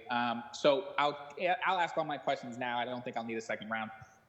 For the first one, I can't help but notice that for District 5, there is no affordable housing in this batch. And so my question really is that a matter of folks not applying or not being necessarily prepared at this time to do it, or a funding issue? And what are ways in which, I can work together with local folks and also with the city to try and make that happen? I'd love to see affordable housing in District 5. And I just also want to commend on the Chittick and Morden Street and Mount Hope. This is District 5 is a heat, if you look at a heat map, it's in desperate need of more foliage and trees, and those are near and dear to my heart as well. And so those projects look great, and so I commend that. I would just like to know, sort of as an incoming counselor, I've been here 5 months now, just with the CPA moving forward, if we have some projects within the district that we're trying to get through in this round and didn't necessarily get through in this round, or if it was a matter of just not enough folks applying or anything like that. So with that, that's basically it, and I'll listen. Very good. Thank you, Councilor Arroyo, and that was appreciated by the chair in terms of just being very succinct to the point and direct. So Chief Dillon on yeah, so I'm going to check. So CPA is one source of funding. We also have linkage and city operating and federal funds. Let me get to you the full list of all the projects that were funded. Some of them are funding not using CPA, and I'll check for District 5. I don't know it off the top of my head, but I will get you that tomorrow. And I don't know if Jessica, and Sheila, if I'm stepping out of turn here, but there is a really exciting project right in Cleary Square that's coming down the pike, but wasn't quite as ready for funding. And it's senior housing that's very transit oriented. It's right in the middle of the shopping area. It's in an old school building, an old BPS building. So that'll be restored. There's going to be some priority for LGBTQ elders. And it's just a very cool project. And we do expect them to come back to us for CPA funding in a year or two when it's closer. But Jessica and Sheila, you can talk a little bit more. Yeah, no, it's fine. I think we did give them some resources in this last funding round, so we'll get the complete list over. Fantastic. I appreciate it. And, great job selecting. I'm sure it was difficult. And I'm aware of that project with the senior building. It's phenomenal. Yeah, great. Thank you all. Thank you, Councilor Arroyo. Councilor Ed Flynn. Oh, there's Councilor Flynn.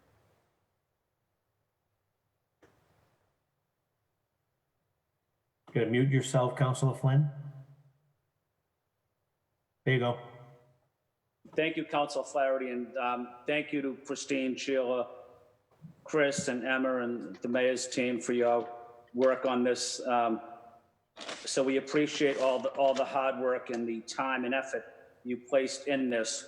The only thing I'm missing, Christine, is I always like seeing the responses of the award winners at the City Council chamber, how excited they are to receive the news that they're going to be awarded. But maybe next time we'll see that. I hope so.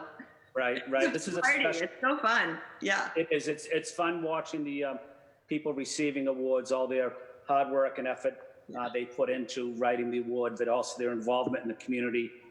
There was couple projects I just wanted to note.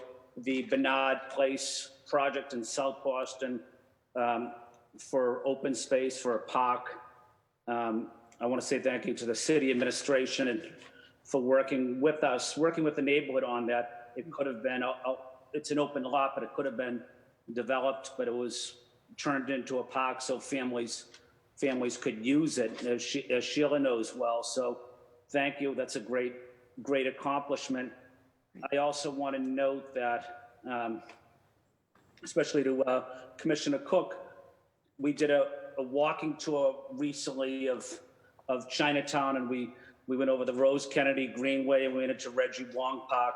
But I know the open space that ACDC will now use for planting and for a park will be helpful.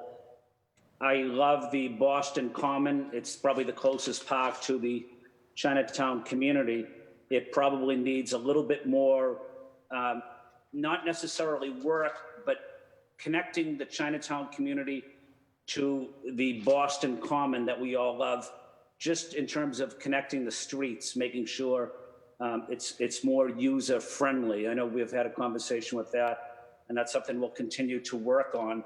And again, I want to say thank you to Chief Cook for especially paying close attention to our immigrant residents and making sure that they have access to open space and a friendly environment. And the Boston Common is really a special place for our immigrant families as well. So thank you, Commissioner. And I think Kenzie Bach mentioned earlier the Peter Faneuil home on Joy Street in Beacon Hill is actually in my neighborhood, in my district. I visited there about 4 or 5 months ago for a tour. An exceptional program, residential program, helping so many people. So I know that will be a great addition to the Beacon Hill and the downtown community as well. Several other projects weren't in my district that you highlighted, but I know the USS Constitution Museum, the sprinkler program, will be very beneficial to the museum. It'll be welcoming to the visitors, especially that love to go there, and the Charlestown and Boston residents that love that museum in particular. Again, I want to say thank you.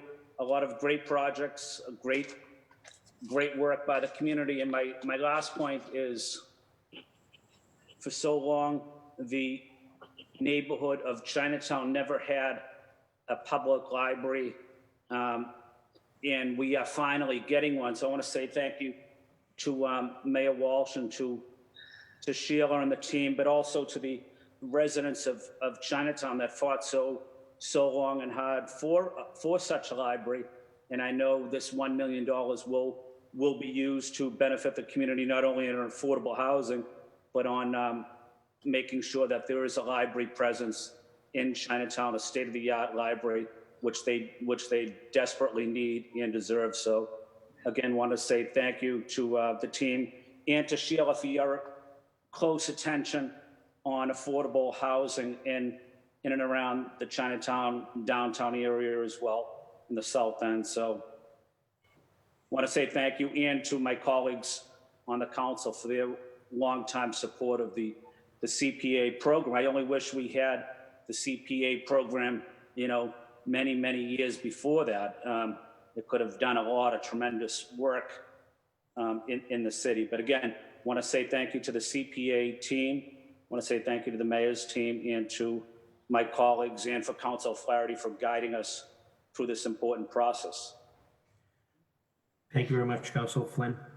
If I can jump in for 1 minute, Go ahead, Christine. just because the Constitution Museum has been mentioned a few times, The reason the committee was very interested in that project is it's really a climate resiliency project. And they're looking for projects that can have an impact on sea level rise. And just like the heat island in the area in District 5 to try and plant trees. So they're really looking at every project that's one of the variables that they think about and where can they have an impact and make a difference. Very good. Thank you, Director. Thank you. Chair recognizes City Council Liz Braden. I'm sure you're very excited to hear about the J.J. Carroll. I know you played a role early on. Actually, right before you got here, we were able to pass the BHA grants, but I know that your predecessor was pushing and had been in communication with you as well. So exciting news for Brighton. But Chair recognizes City Council Liz Braden. Thank you, Michael. Thank you for everyone. This is a really, really exciting. I volunteered to help pass the CPA. God knows when was it? It seemed like a long time ago, but I'm so excited. It seems like it's almost like the holidays. It's like Christmas to have so many wonderful grant awards to make. I'm very excited about the J.J. Carroll apartments. I know many of the residents up there, and I think to partner with Two Life Communities is a really good move. I'm excited that they are going to build a PACE daycare center for elders. That's very, very exciting and much needed in our neighborhood. And the other thing I'm really, really excited about is the Winship School playground.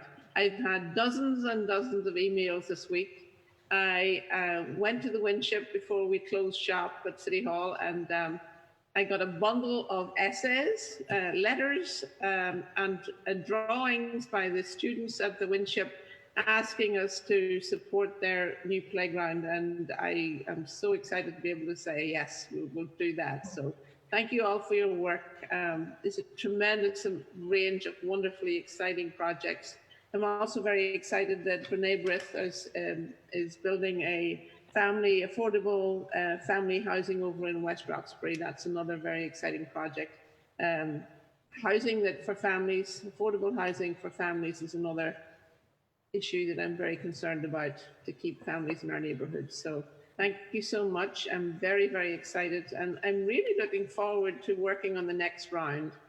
When will that happen? When do we get our pens and pencils out? Well, I mean, we've been timing our application with the D&D housing application. So hopefully a deadline at the end of September, but that is really not set in stone at this point. I think the virus is upending things and we need to make sure that can happen.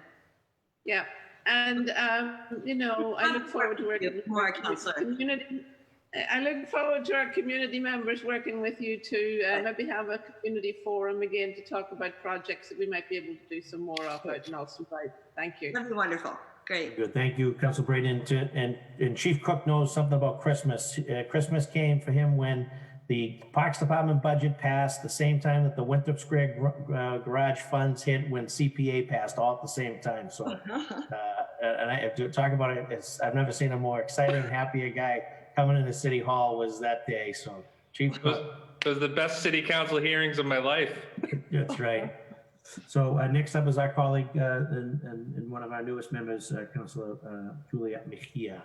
Julia, you have the floor. Thank you. This has been such a good way for me to hear and learn and listen to what is happening across the city. And Michael, I really do, Councilor Flaherty, I really do appreciate your leadership in this space. Thank you for bringing us together, and to all the folks who have participated in sharing your projects. I am an at-large counselor, so I'm learning the rules of engagement. I support all of them, okay? How about that? Every district gets love, okay? Smart move, smart move. No, you know, I think that district counselors do an amazing job advocating for their districts, so I always defer to them for guidance, but just really exciting to see all the stuff that's happening across the city. It really goes to show the amount of hard work and dedication and thoughtfulness that has gone into all these projects. So thank you for that. I guess, you know, and Councilor Flaherty did say that I am the newest member. I know Arroyo has a little bit of ties because his his family was in this space, so they understand this. So I'm totally a newbie as it relates to this, but I do have a quick question, and I'm not sure if this is the right space for it. Just curious, in terms of just, I'm going to talk a little bit specifically about minority women and business-owned enterprises in terms of the role, if any, that they have played in this process in terms of vendors. Just curious as if this is the space to talk about it, and if it's not, then I can go ask this question somewhere else. But I'm just curious as to whether or not there has been any engagement with small businesses that are owned by people of color or women in the production or the design space or whatever have you, and any of the things that I saw today. So that's actually a piece of data that we want to start collecting. You know, it's been a very fast and furious startup with 3 rounds and it's been a massive amount of work. But now that we have a little more staff and capacity to do that, we're actually really curious about how many projects are using women and minority-owned businesses as contractors. We know just anecdotally that a lot of women contractors are being used, partly because they're heavily represented in the landscape world and the park world. We also know that our project awardees are very pretty representative of the city's cultural communities and categories in terms of race. And some cultural communities are more represented than others. Like we've really had success in Chinatown, both doing bilingual, bicultural forums and meetings. Councillor Flynn has helped and is at those with us. And we've had many projects that come and that are initiated from Chinatown residents, and less successful in some others, but certainly working on it.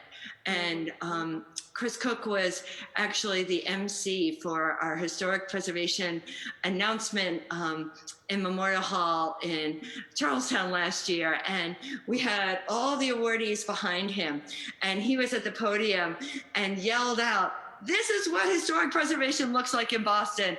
And it was an incredibly diverse group in terms of age and race and neighborhood and whatnot. So there are ways that we're successful, and there's data that we want to collect. Yeah, no, I appreciate that. And I'm just also curious in terms of, I think specifically in the landscaping industry, I've heard of several business owners that I think would benefit from having access to some of those opportunities that are coming down the pipeline. And I think we have an opportunity and a responsibility also to really think about how do we continue as a city to push for more representation and making sure that we're sharing maybe through this community preservation space is another opportunity for us to earmark certain projects to allocate it. A priority of the mayor's, and so I think we're all thinking about it. Yeah, thanks. No, thank you. I yield the rest of my time. You're all good. I don't have any more questions. At least, well, actually, I do have one more question. But Councillor, we want you to do it while dancing. Oh yeah, I'm TikTok famous. Putting me out there like that. But I one more question, and I'm just curious in terms of, given the fact that we're dealing with COVID-19.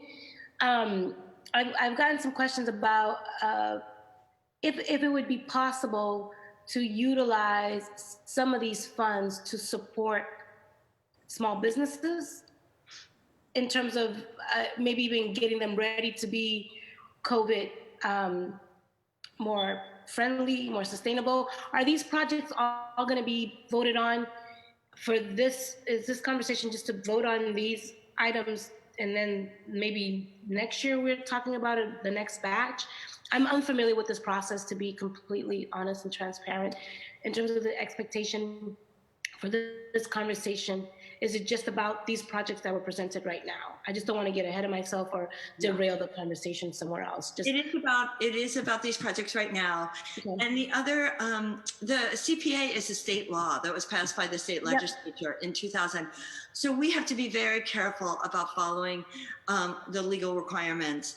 And it can only be in the three categories of historic preservation, affordable housing, and open space. And then there's only certain aspects of those three that we can do. It's primarily capital money. So if a small business had an historic building, like we've really tried to work with some of the Main Streets directors to see how we can support and think about small businesses in the Main Street districts. And because a lot of them are beautiful old storefronts and buildings. So we just have to follow the state law, and we've gotten better at analyzing it and understanding it. And so a project has to be technically eligible. Under those, okay. No, that's fair. As I was saying that I think COVID will become some kind of variable in our deliberations going forward, because we'll be curious to know and want to know how badly people are doing because of the virus shutdown. And so I was thinking, and that's another kind of need. So this is the intersection that I was thinking about as it relates to small businesses. It's like the folks who do landscaping. And now that we have to start thinking about COVID-19, how can we design space that is more COVID friendly, if you will? Mm-hmm. You know, that's the kind of thinking, especially around your open spaces. That's the kind of framing that I am pursuing in terms of. Well, that would be a really exciting thing to work with you, Chris, about, is how we do think about, I live in the Eggleston neighborhood, and I get so angry when I hear about how crowded Jamaica Pond is. And many of you know, I used to work in Franklin Park. It's like, why don't you go to Franklin Park? It's really easy to socially distance there. And so it just, Yeah, so that's what I'm thinking. It's like really looking at open space, looking at small businesses that are doing landscaping. Like, how can we cultivate some thinking around COVID-19? And then the last question that I have is, it's more of a process question. And I believe there have been some civic associations, and I've been getting a lot of emails from folks encouraging me to vote or on their specific project. Is that something, Councilor Chairman, that we would be doing tonight, or is this what? Just because my emails have been overwhelmed by people from West Roxbury, Dorchester, everywhere in their mothers emailing me about supporting these projects. So I want to live up to people's expectations, and I want to know today. Yep. So the process is that obviously we're having the public hearing now. We're going to get all the information from all the projects.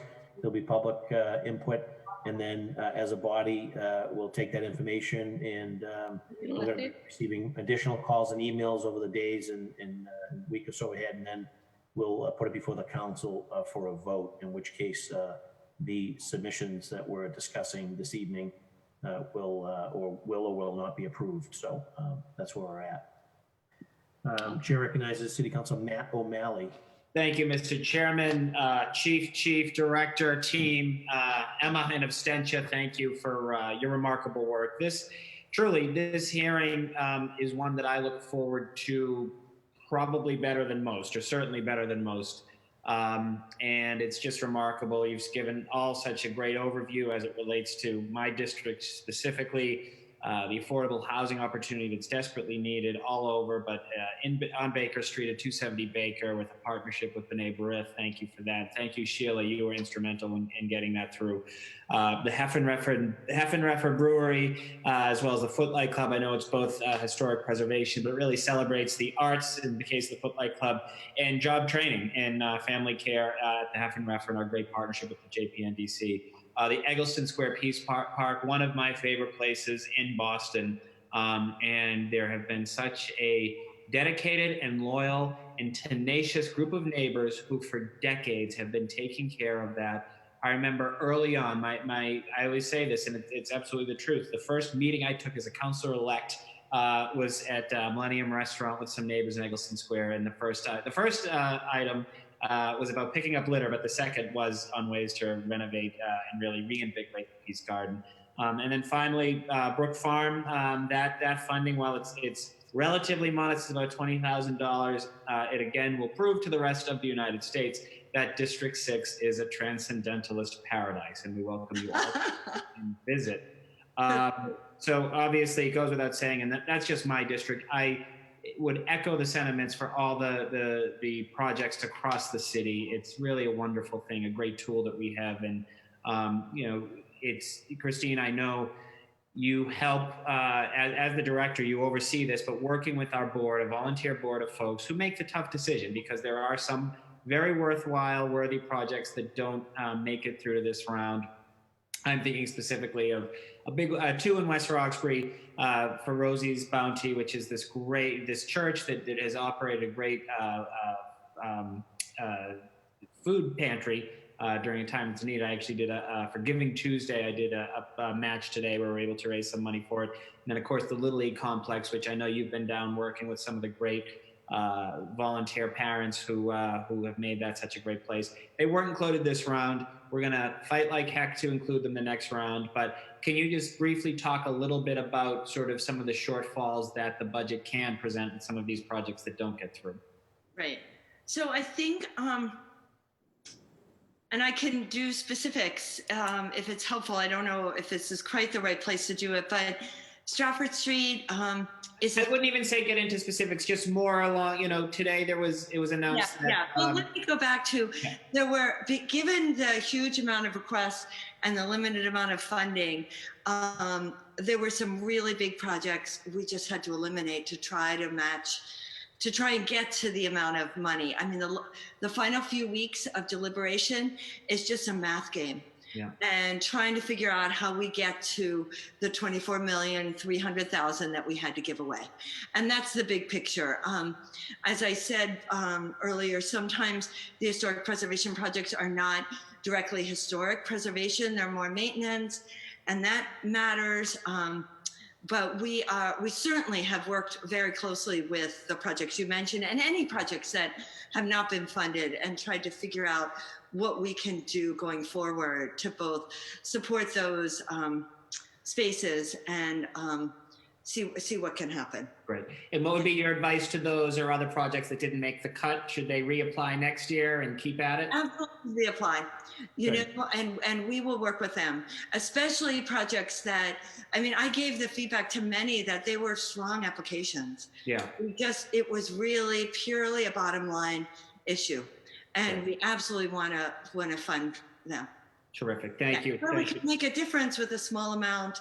We ended up doing that where we could, because it just meant more projects could get funded. Absolutely. Absolutely. Well said. Thank you. Chief Cook, can you talk briefly about how we use CPA funding both to support our open space as well as looking at some land acquisition? I think you had talked about it, and certainly Christine Poff talked about it as well, to meet our climate goals.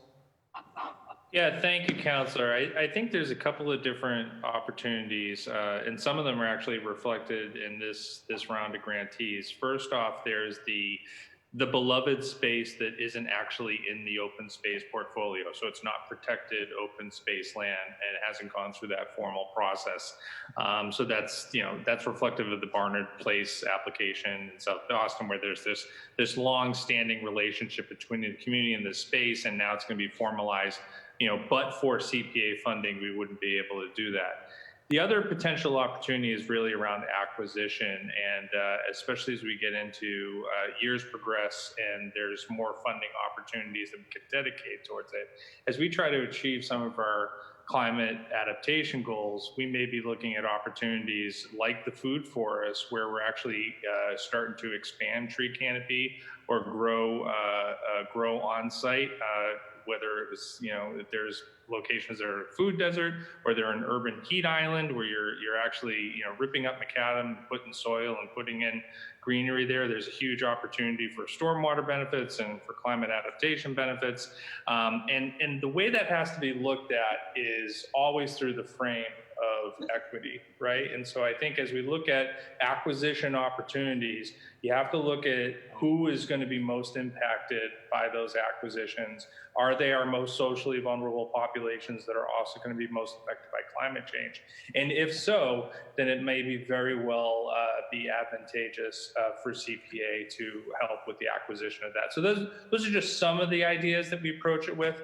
And obviously all this is guided through the Imagine Boston and open space platform through the Boston Parks Department and the partnership with Boston Planning and Development Agency. Those are just some of my thoughts. Could not agree with you any more strongly. I echo everything you said. There's a real opportunity here as an environmentalist to see us advancing our sustainability and resiliency goals while at the same time recognizing the need for affordable housing and open space and historic preservation. I will close with this. Thank you, Mr. Chairman, to all my colleagues. Director Poff, it is so great to see you. I know you've had a difficult couple months, but you look terrific. We love to see you. We are so grateful for your incredible service to the city. And my final question is there anyone in the room with you that maybe wants to say hello to some of his old friends? Oh my God, yes. Here's my son, William. Hi, everyone. Hey, Will, how are you? Great to see you. For those that don't know, Will will always be my right hand. Hi, Will. A beloved member of Team O'Malley for many years, and now we're proud of him as he's at law school. So it's great to see you, Will, and thank you for saying. It's a wonderful moment of nostalgia for me to be back with the City Council, so thank you all. He's been listening to the whole thing, and he pushes my wheelchair around. It's really great. Thank you. Thank you all. See you. Good to see you, Will. Thank you, Councilor O'Malley. Chair recognizes City Councilor Andrea Campbell. Andrea? Hi, thank you, Councilor Flaherty, and thank you to the administration, Commissioner Cook, Chief Dillon, Christine. I really appreciate all of your incredible work. Obviously, this hearing is one I always look forward to, not just because it passed and was a highlight of that awful year otherwise, but in addition to that, just the design process around coming together in terms of community, coming up with the ideas around what's best for their community and us supporting those ideas. So I just love the process it's created as well. So, and for the sake of time, I know you guys are busy, you got kids. I will just say we had incredible projects in the district, got a lot of great emails around park projects, housing projects, historic preservation in District 4, but then of course projects outside of District 4 as well. So I support everything. I think this is just a beautiful moment for many residents in the community who are, suffering right now, right? So I think people are really looking forward to this conversation. It's great to end on a good note. So thank you. And it's good to see Will at home. God bless you. And then, and if I can be helpful on future conversations or projects with respect to the community, those who didn't make it, we'll continue those conversations. But at the end of the day, I really applaud you guys' efforts on getting out into the community. Christine, I know you're always on the ground. The technical assistance from you and your team in the office is just remarkable. So thank you guys. Stay safe and healthy. Thank you. Thank you, Councilor Campbell. During as Councilor Edwards, is Councilor Edwards still with us? I think she sent me a text that she was going to be on and off. So with that, both Chief Cook and Chief Dillon, I'm going to excuse you folks at this point, just because you got enough stuff going on your plate. We appreciate you joining us for this very important hearing. I know that folks have been really antsy about the funds, and in light of they put their proposal in, and there's a signal that it's moving in their direction. And then obviously COVID-19 hits, and we're running around, and everyone's going 1,000 different directions. So I appreciate everyone's angst and their anxiety.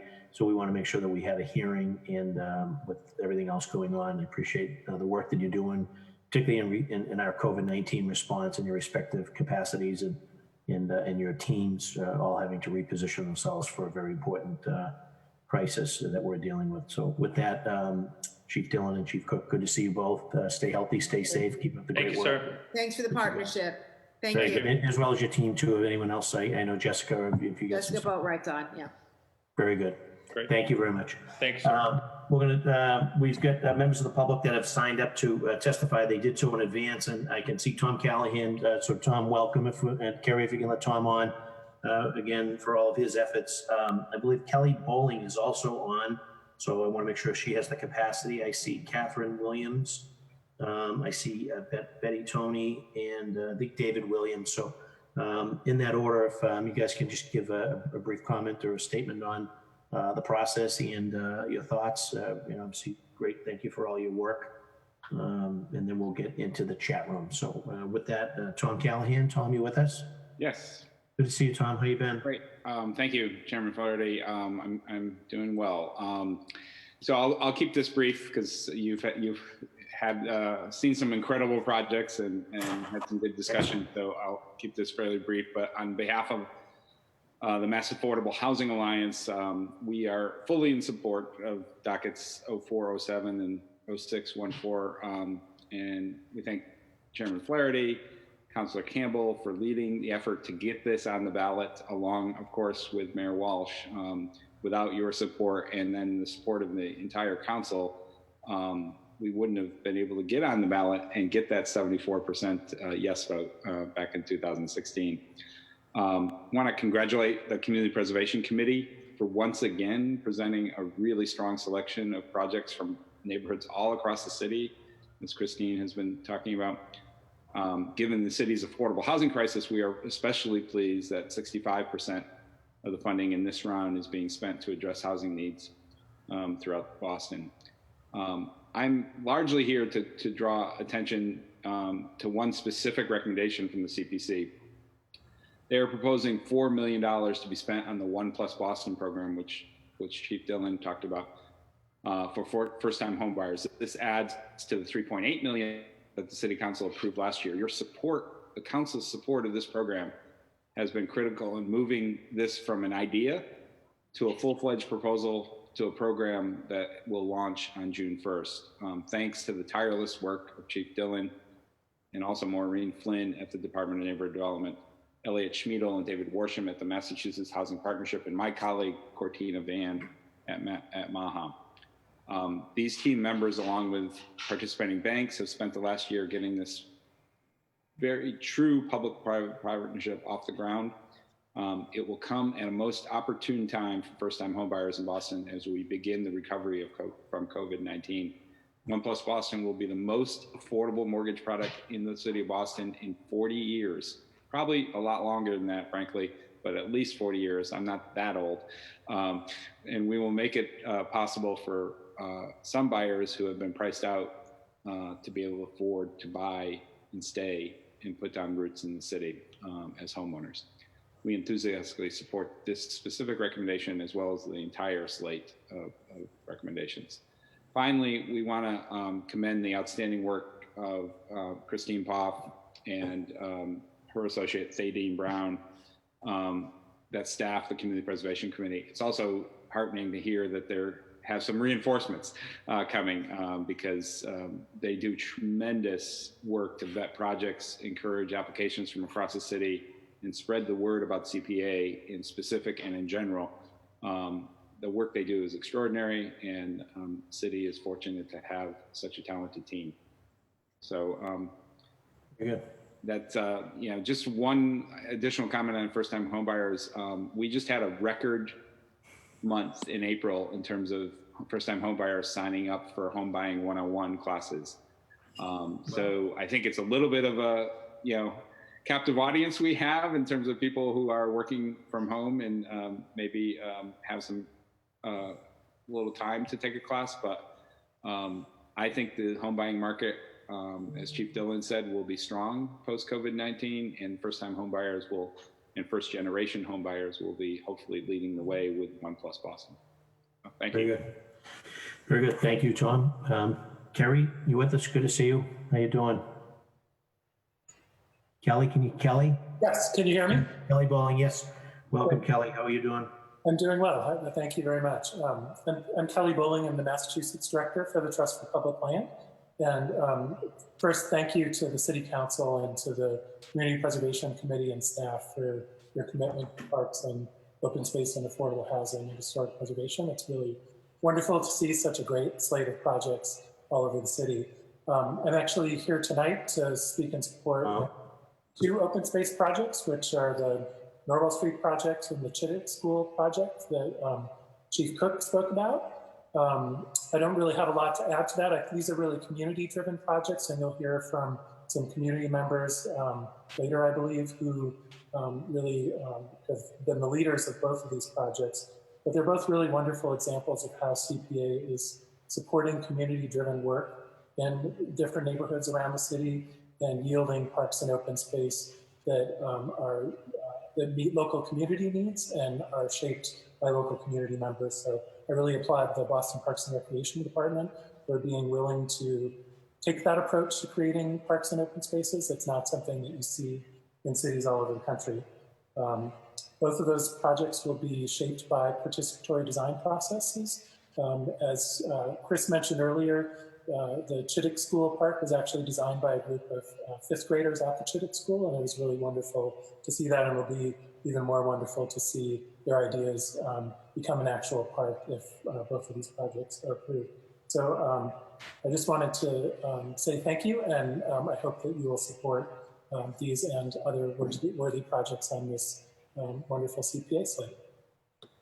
Thank you very much, Kelly, for joining us and for all that you do on behalf of the Trust for Public Land.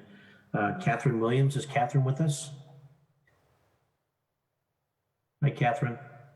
You just can't see me. Sorry about that. I will take away my background. All right, you got a nice city skyline behind you. That's my view from my home. You look like in Mission Hill. Where are you? Mission Hill? It's actually I'm sitting on top of Tommy's Rock, looking at Dudley Station. Spectacular. Well, welcome, and please just introduce yourself for the record, and you have the floor. I will take 2 seconds to. My name is Catherine Williams. I am a member of Tommy's Rock Neighborhood Association, and you're not going to get me at all. The picture was better. We can hear you loud and clear. I'm a member of Tommy's Rock Neighborhood Association with both David Williams and Betty Pony. Betty's not going to be able to join us tonight because of technical difficulties, and David is going to speak as co-chair of our association with Betty. He's going to speak a little bit more detail than I am, but I just wanted to say thank you to the CPA for the work that you're doing. It's amazing work, and to the city for supporting this work. I do want to encourage you to get neighborhood associations and communities actively involved in this process, and perhaps you could give us a few.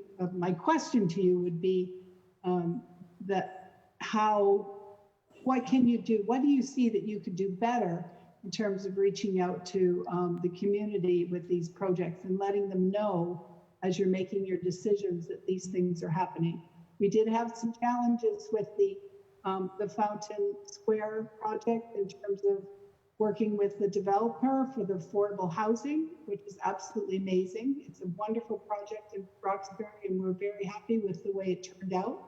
But the startup for that was very difficult because there wasn't appropriate community input for that. So I'm really glad it turned out the way it did, and we support it fully. And so if you could just answer my question about getting neighborhoods, communities more involved in the process, not just in terms of making applications, just vetting some of these applications that you are actually considering, I'd appreciate it. And that's it. So thank you. Thank you very much, Catherine. Director Poff, any additional outreach that you can do? If you're muted, if you could unmute yourself, Christine. Thanks. Could you yeah, you go. There I am. I know, Catherine, that my colleague Thaddeus Brown has reached out to every community neighborhood association leader, via chair, via email, to encourage an invitation to her to come and speak at the meeting, at one of your meetings, to just talk about the CPA process and fill you in on how it works, and then encourage people to sign up for the CPA newsletter. That's the sort of best way to stay on top of what's happening, the calendar. We get not a huge number of people, but a really nice group of people that come to every Community Preservation Committee meeting, and really appreciate hearing the deliberation and the discussion.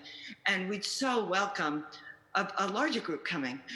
It's such a thoughtful, great group. We're trying really hard to figure out which are the best projects, the kind of criteria that we should be using to evaluate. And the group is is representative from all, it's representative of a lot of different facets of the city.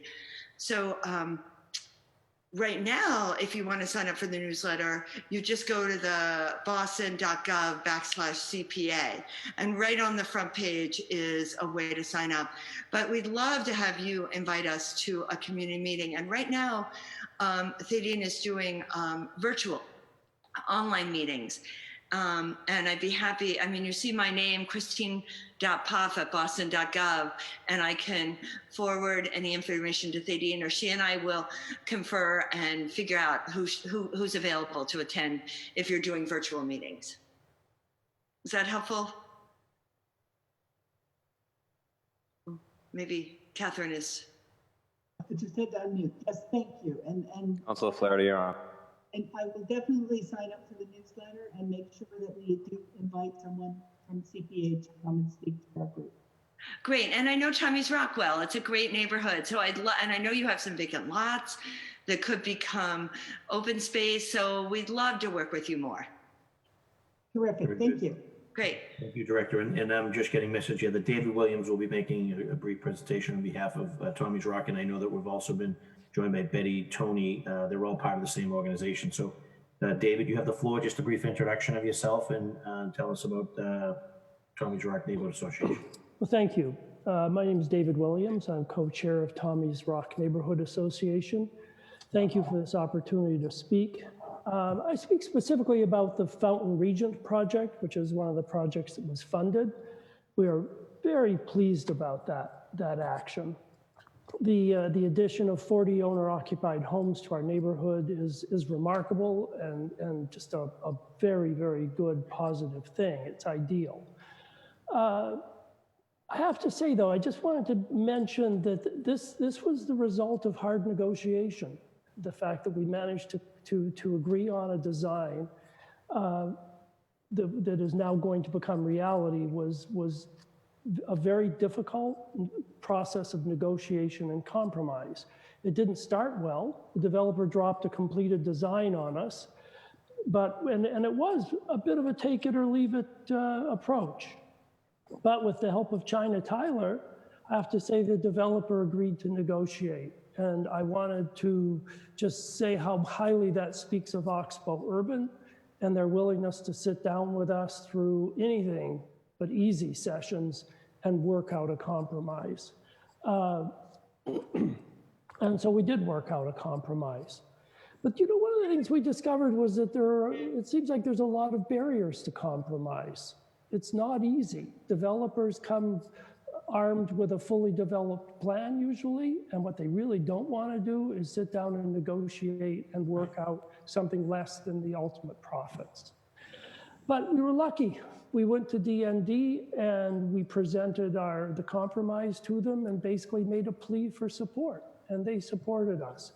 And now the City Council has supported us with funding the project, and I wanted to thank you all for that. But I didn't want to leave this, so I want to both thank you and talk about how good it will be to have this building developed, but also I'd just like to make a plea for more support for compromise from the City Council, from the individual, from our own councilwoman in our region, in our area. We need more compromise. If we're going to have housing like this developed, and we expect there to be much, much more of it coming, we need more support for compromise rather than just being treated, as often we are, as blocks and barriers to developers who want to build much sought for apartments. That's it. If development's built to make a better Boston, we need more compromise and more support for it. Thank you. Very good. Thank you very much, David. And there was a request from an Andrew Hale to offer some testimony. I do not see Andrew on the screen, but if he's available and can hear, he has the floor. And if he doesn't, I'm going to ask Kerry Jordan. I know, Kerry, we have some folks in the chat room, I think that, or in the waiting room that are lined up. So I'm going to defer to Kerry Jordan at this time to have folks come as they join. So I'm asking anyone joining to please introduce themselves, name and any affiliation, and they'll have the opportunity to give a minute or two of testimony.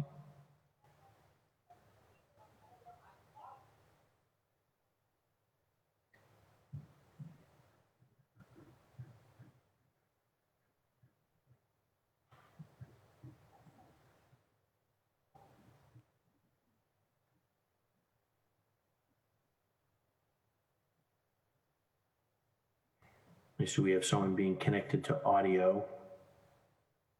So good evening and welcome to the Boston City Council hearing on the community preservation projects. Just please introduce yourself and state your name and any affiliation for the record, and please give some testimony. Connor Falvey. Connor, you have the floor. Hi, this is actually Dave Falvey. Sorry, it was Dave Falvey. named after my son for his daycare. I get you, Dave. I get your voice now. How are you, David? I'm good. So this is Dave Falvey here, and I just want to speak very briefly on the USS Kearsarge. Really a great history behind it. It was 1930 is when it was dedicated. Here I am. And there was a parade actually when it's actually an anchor from a World War I era battleship. So it's located in Marine Park. 15,000 person parade when the anchor was dedicated. And, the community of South Boston really cares a lot about it. A lot of the people growing up there had kids climbing all over the memorial growing up. And it's really an important part of the community. And specifically the base of the memorial is in really, really rough shape. There was a plaque that adorned the base. And we did some research and we know exactly what the plaque said. It's dedicated, this memorial, to veterans from the Civil War all the way through the Great War, which was World War I then.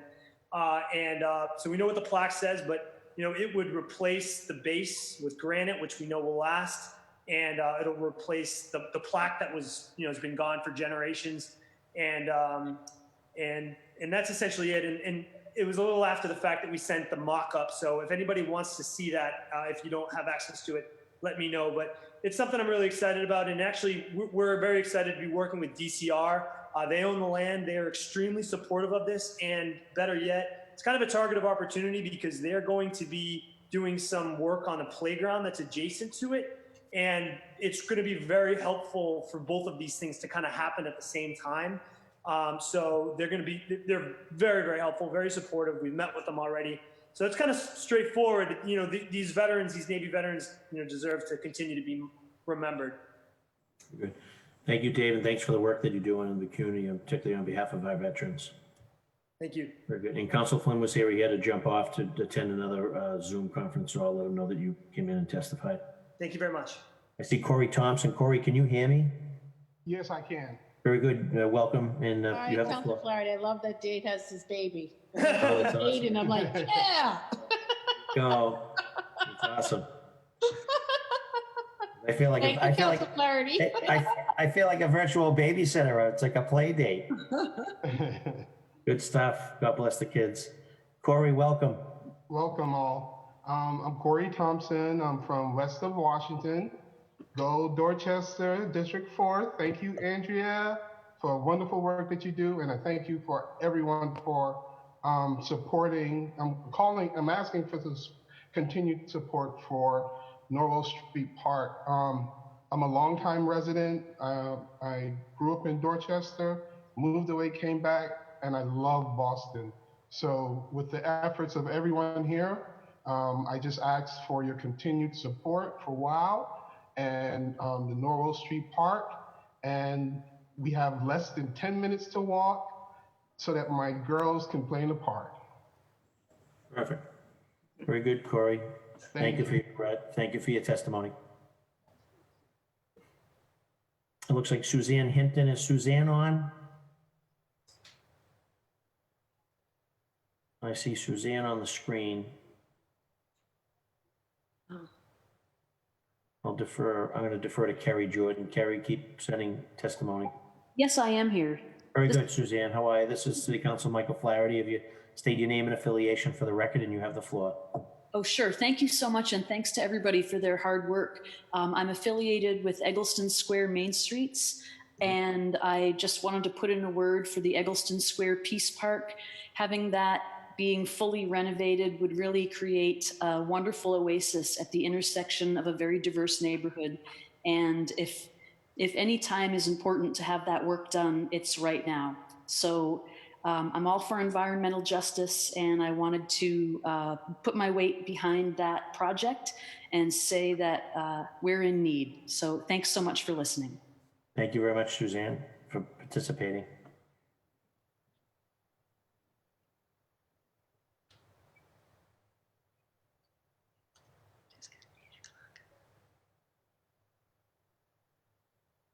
Denise Delgado, I see Denise Delgado is joining us by audio.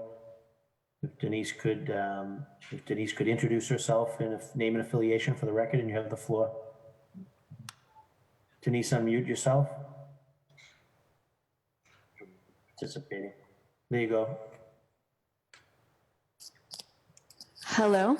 Yes, Denise Delgado, this is City Council Michael Flaherty. You have the floor. Just please state your name and affiliation. Yes, hi, I'm Denise Delgado. I'm Executive Director of Eggleston Square Main Street. And I just want to say how excited I am that this day is finally here.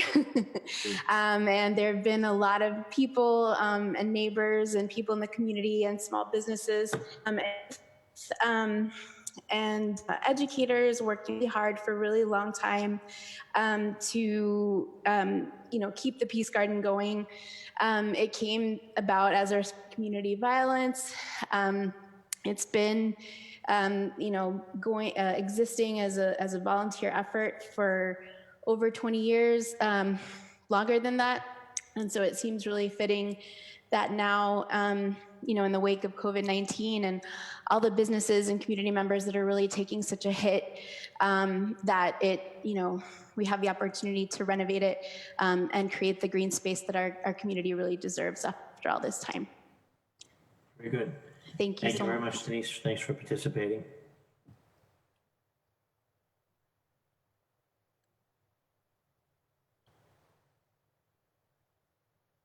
We have Thaddean Brown maybe trying to join us, trying to connect her by audio.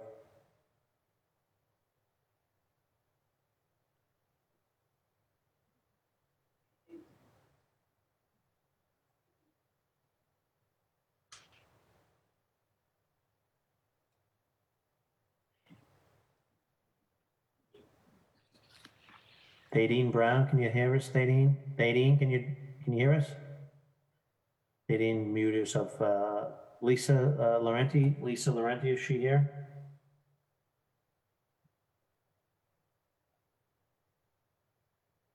Hi, I didn't think I was going to be able to testify. I had something longer prepared, but my name is Lisa Laurenti. I'm a resident of the South End, and I've been a teacher at the Winship School in Brighton, Massachusetts.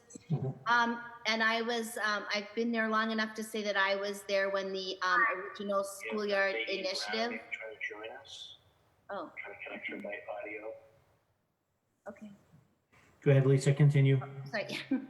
I worked as a teacher at the Winship School as long as at the time that the first schoolyard initiative committee was created in order to fund the playground. And I just wanted to say that. Brown, can you hear us, Thaddean? Keep going, Lisa. The playground is at the time the first schoolyard. Point of order, Mr. Chair. I think if Lisa turns off her live stream, she won't hear that feedback. So she's probably watching this over the phone and on the live stream. I had something longer prepared, but my name is Lisa Laurenti. I'm a resident of the South End, and I've been a teacher at the Winship School in Brighton, Massachusetts. And I've been there long enough to say that I was there when the original schoolyard initiative. Yeah. Okay. Oh. So there you go, Lisa. So there was a point of order from our colleagues. If you shut off the live stream, Lisa, you can shut off the live stream now that you're on. Oh, I see. Okay. Okay. And eliminate the feedback. So thank you to Councilor O'Malley. Okay, sorry about that. Anyway, I was there in 1995 when the schoolyard went from being a large piece of asphalt to the playground we have today. I just wanted to say that it's a well-loved, well-cared for playground that's in constant use. We have an outdoor playground, but it needs a big makeover. And I believe our city councilor from Brighton has been, as she said, given a huge stack of letters and pictures. The children are very excited. We've continued to dream about and plan for a new playground. There are plenty of children's ideas, and we're looking very much forward to being funded and moving forward into the 21st century with a place that can support physical, social, emotional development of all, be a big part of the community, and contribute to the overall learning of our students. Thank you. Very good. Thank you, Lisa.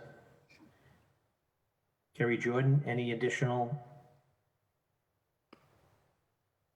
folks in the waiting room looking to join us? We're going to go back to Suzanne Hinton if she still wants to testify. Suzanne testified, right? Suzanne Hinton? Yep. Suzanne testified, Kerry. Denise Delgado testified. Corey Thompson testified. Dave Falvey testified.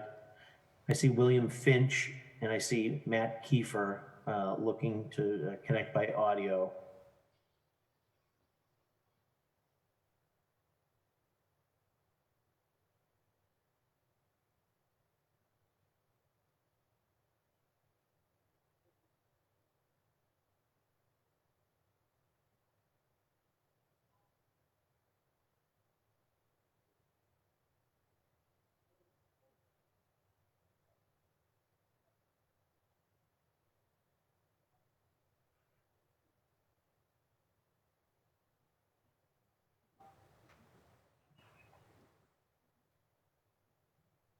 Waiting to connect William Finch and Matt Kiefer by audio.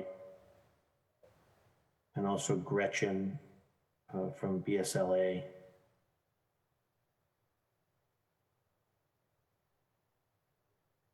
Thank you everyone for your patience as we're trying to admit folks via audio.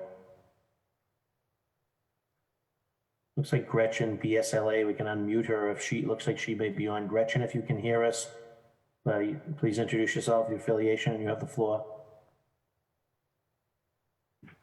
Hi, Hi, thank Gretchen. you. Hi. Hi, Gretchen. It's great to see you, and thank you all for this incredible work. Hello, Christine.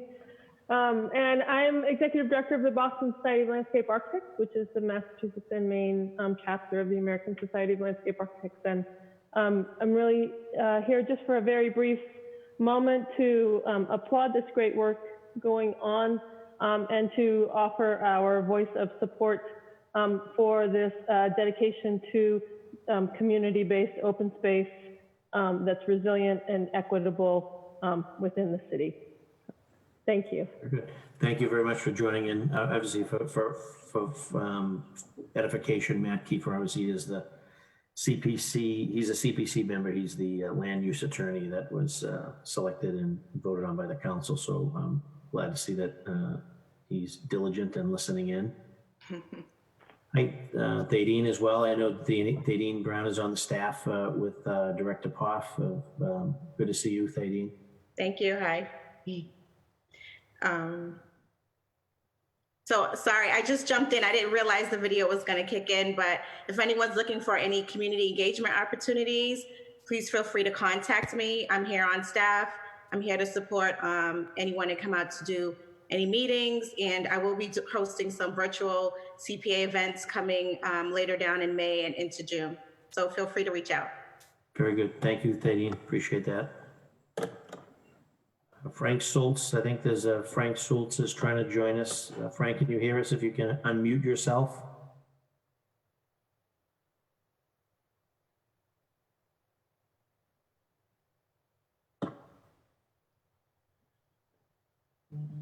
Frank Schultz.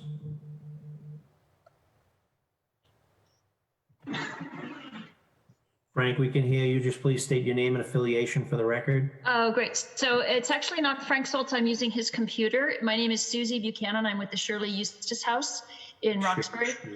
How are you doing? Welcome.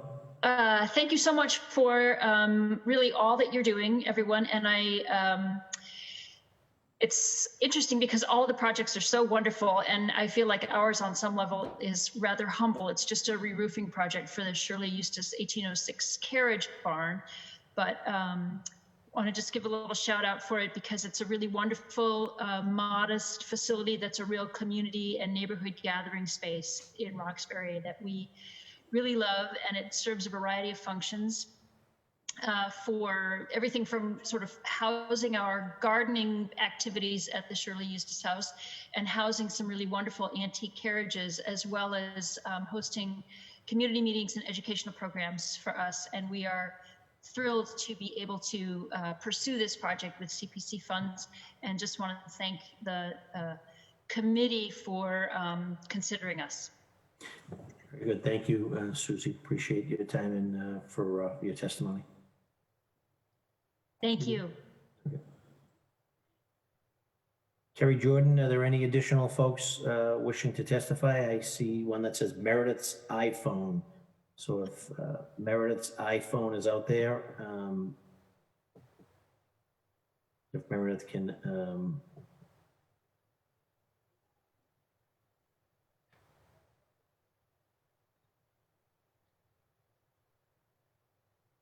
Then lastly, we have iPad or let-in, but we'll remove them if there's no one there.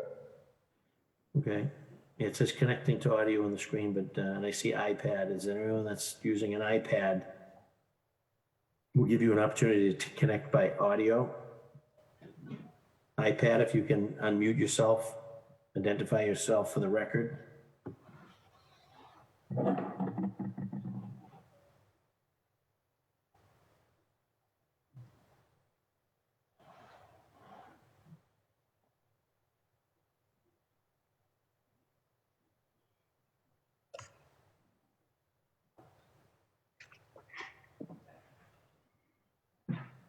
Richard Taylor, is Richard on? If he can introduce himself for the record. Mr. Chairman, how are you today?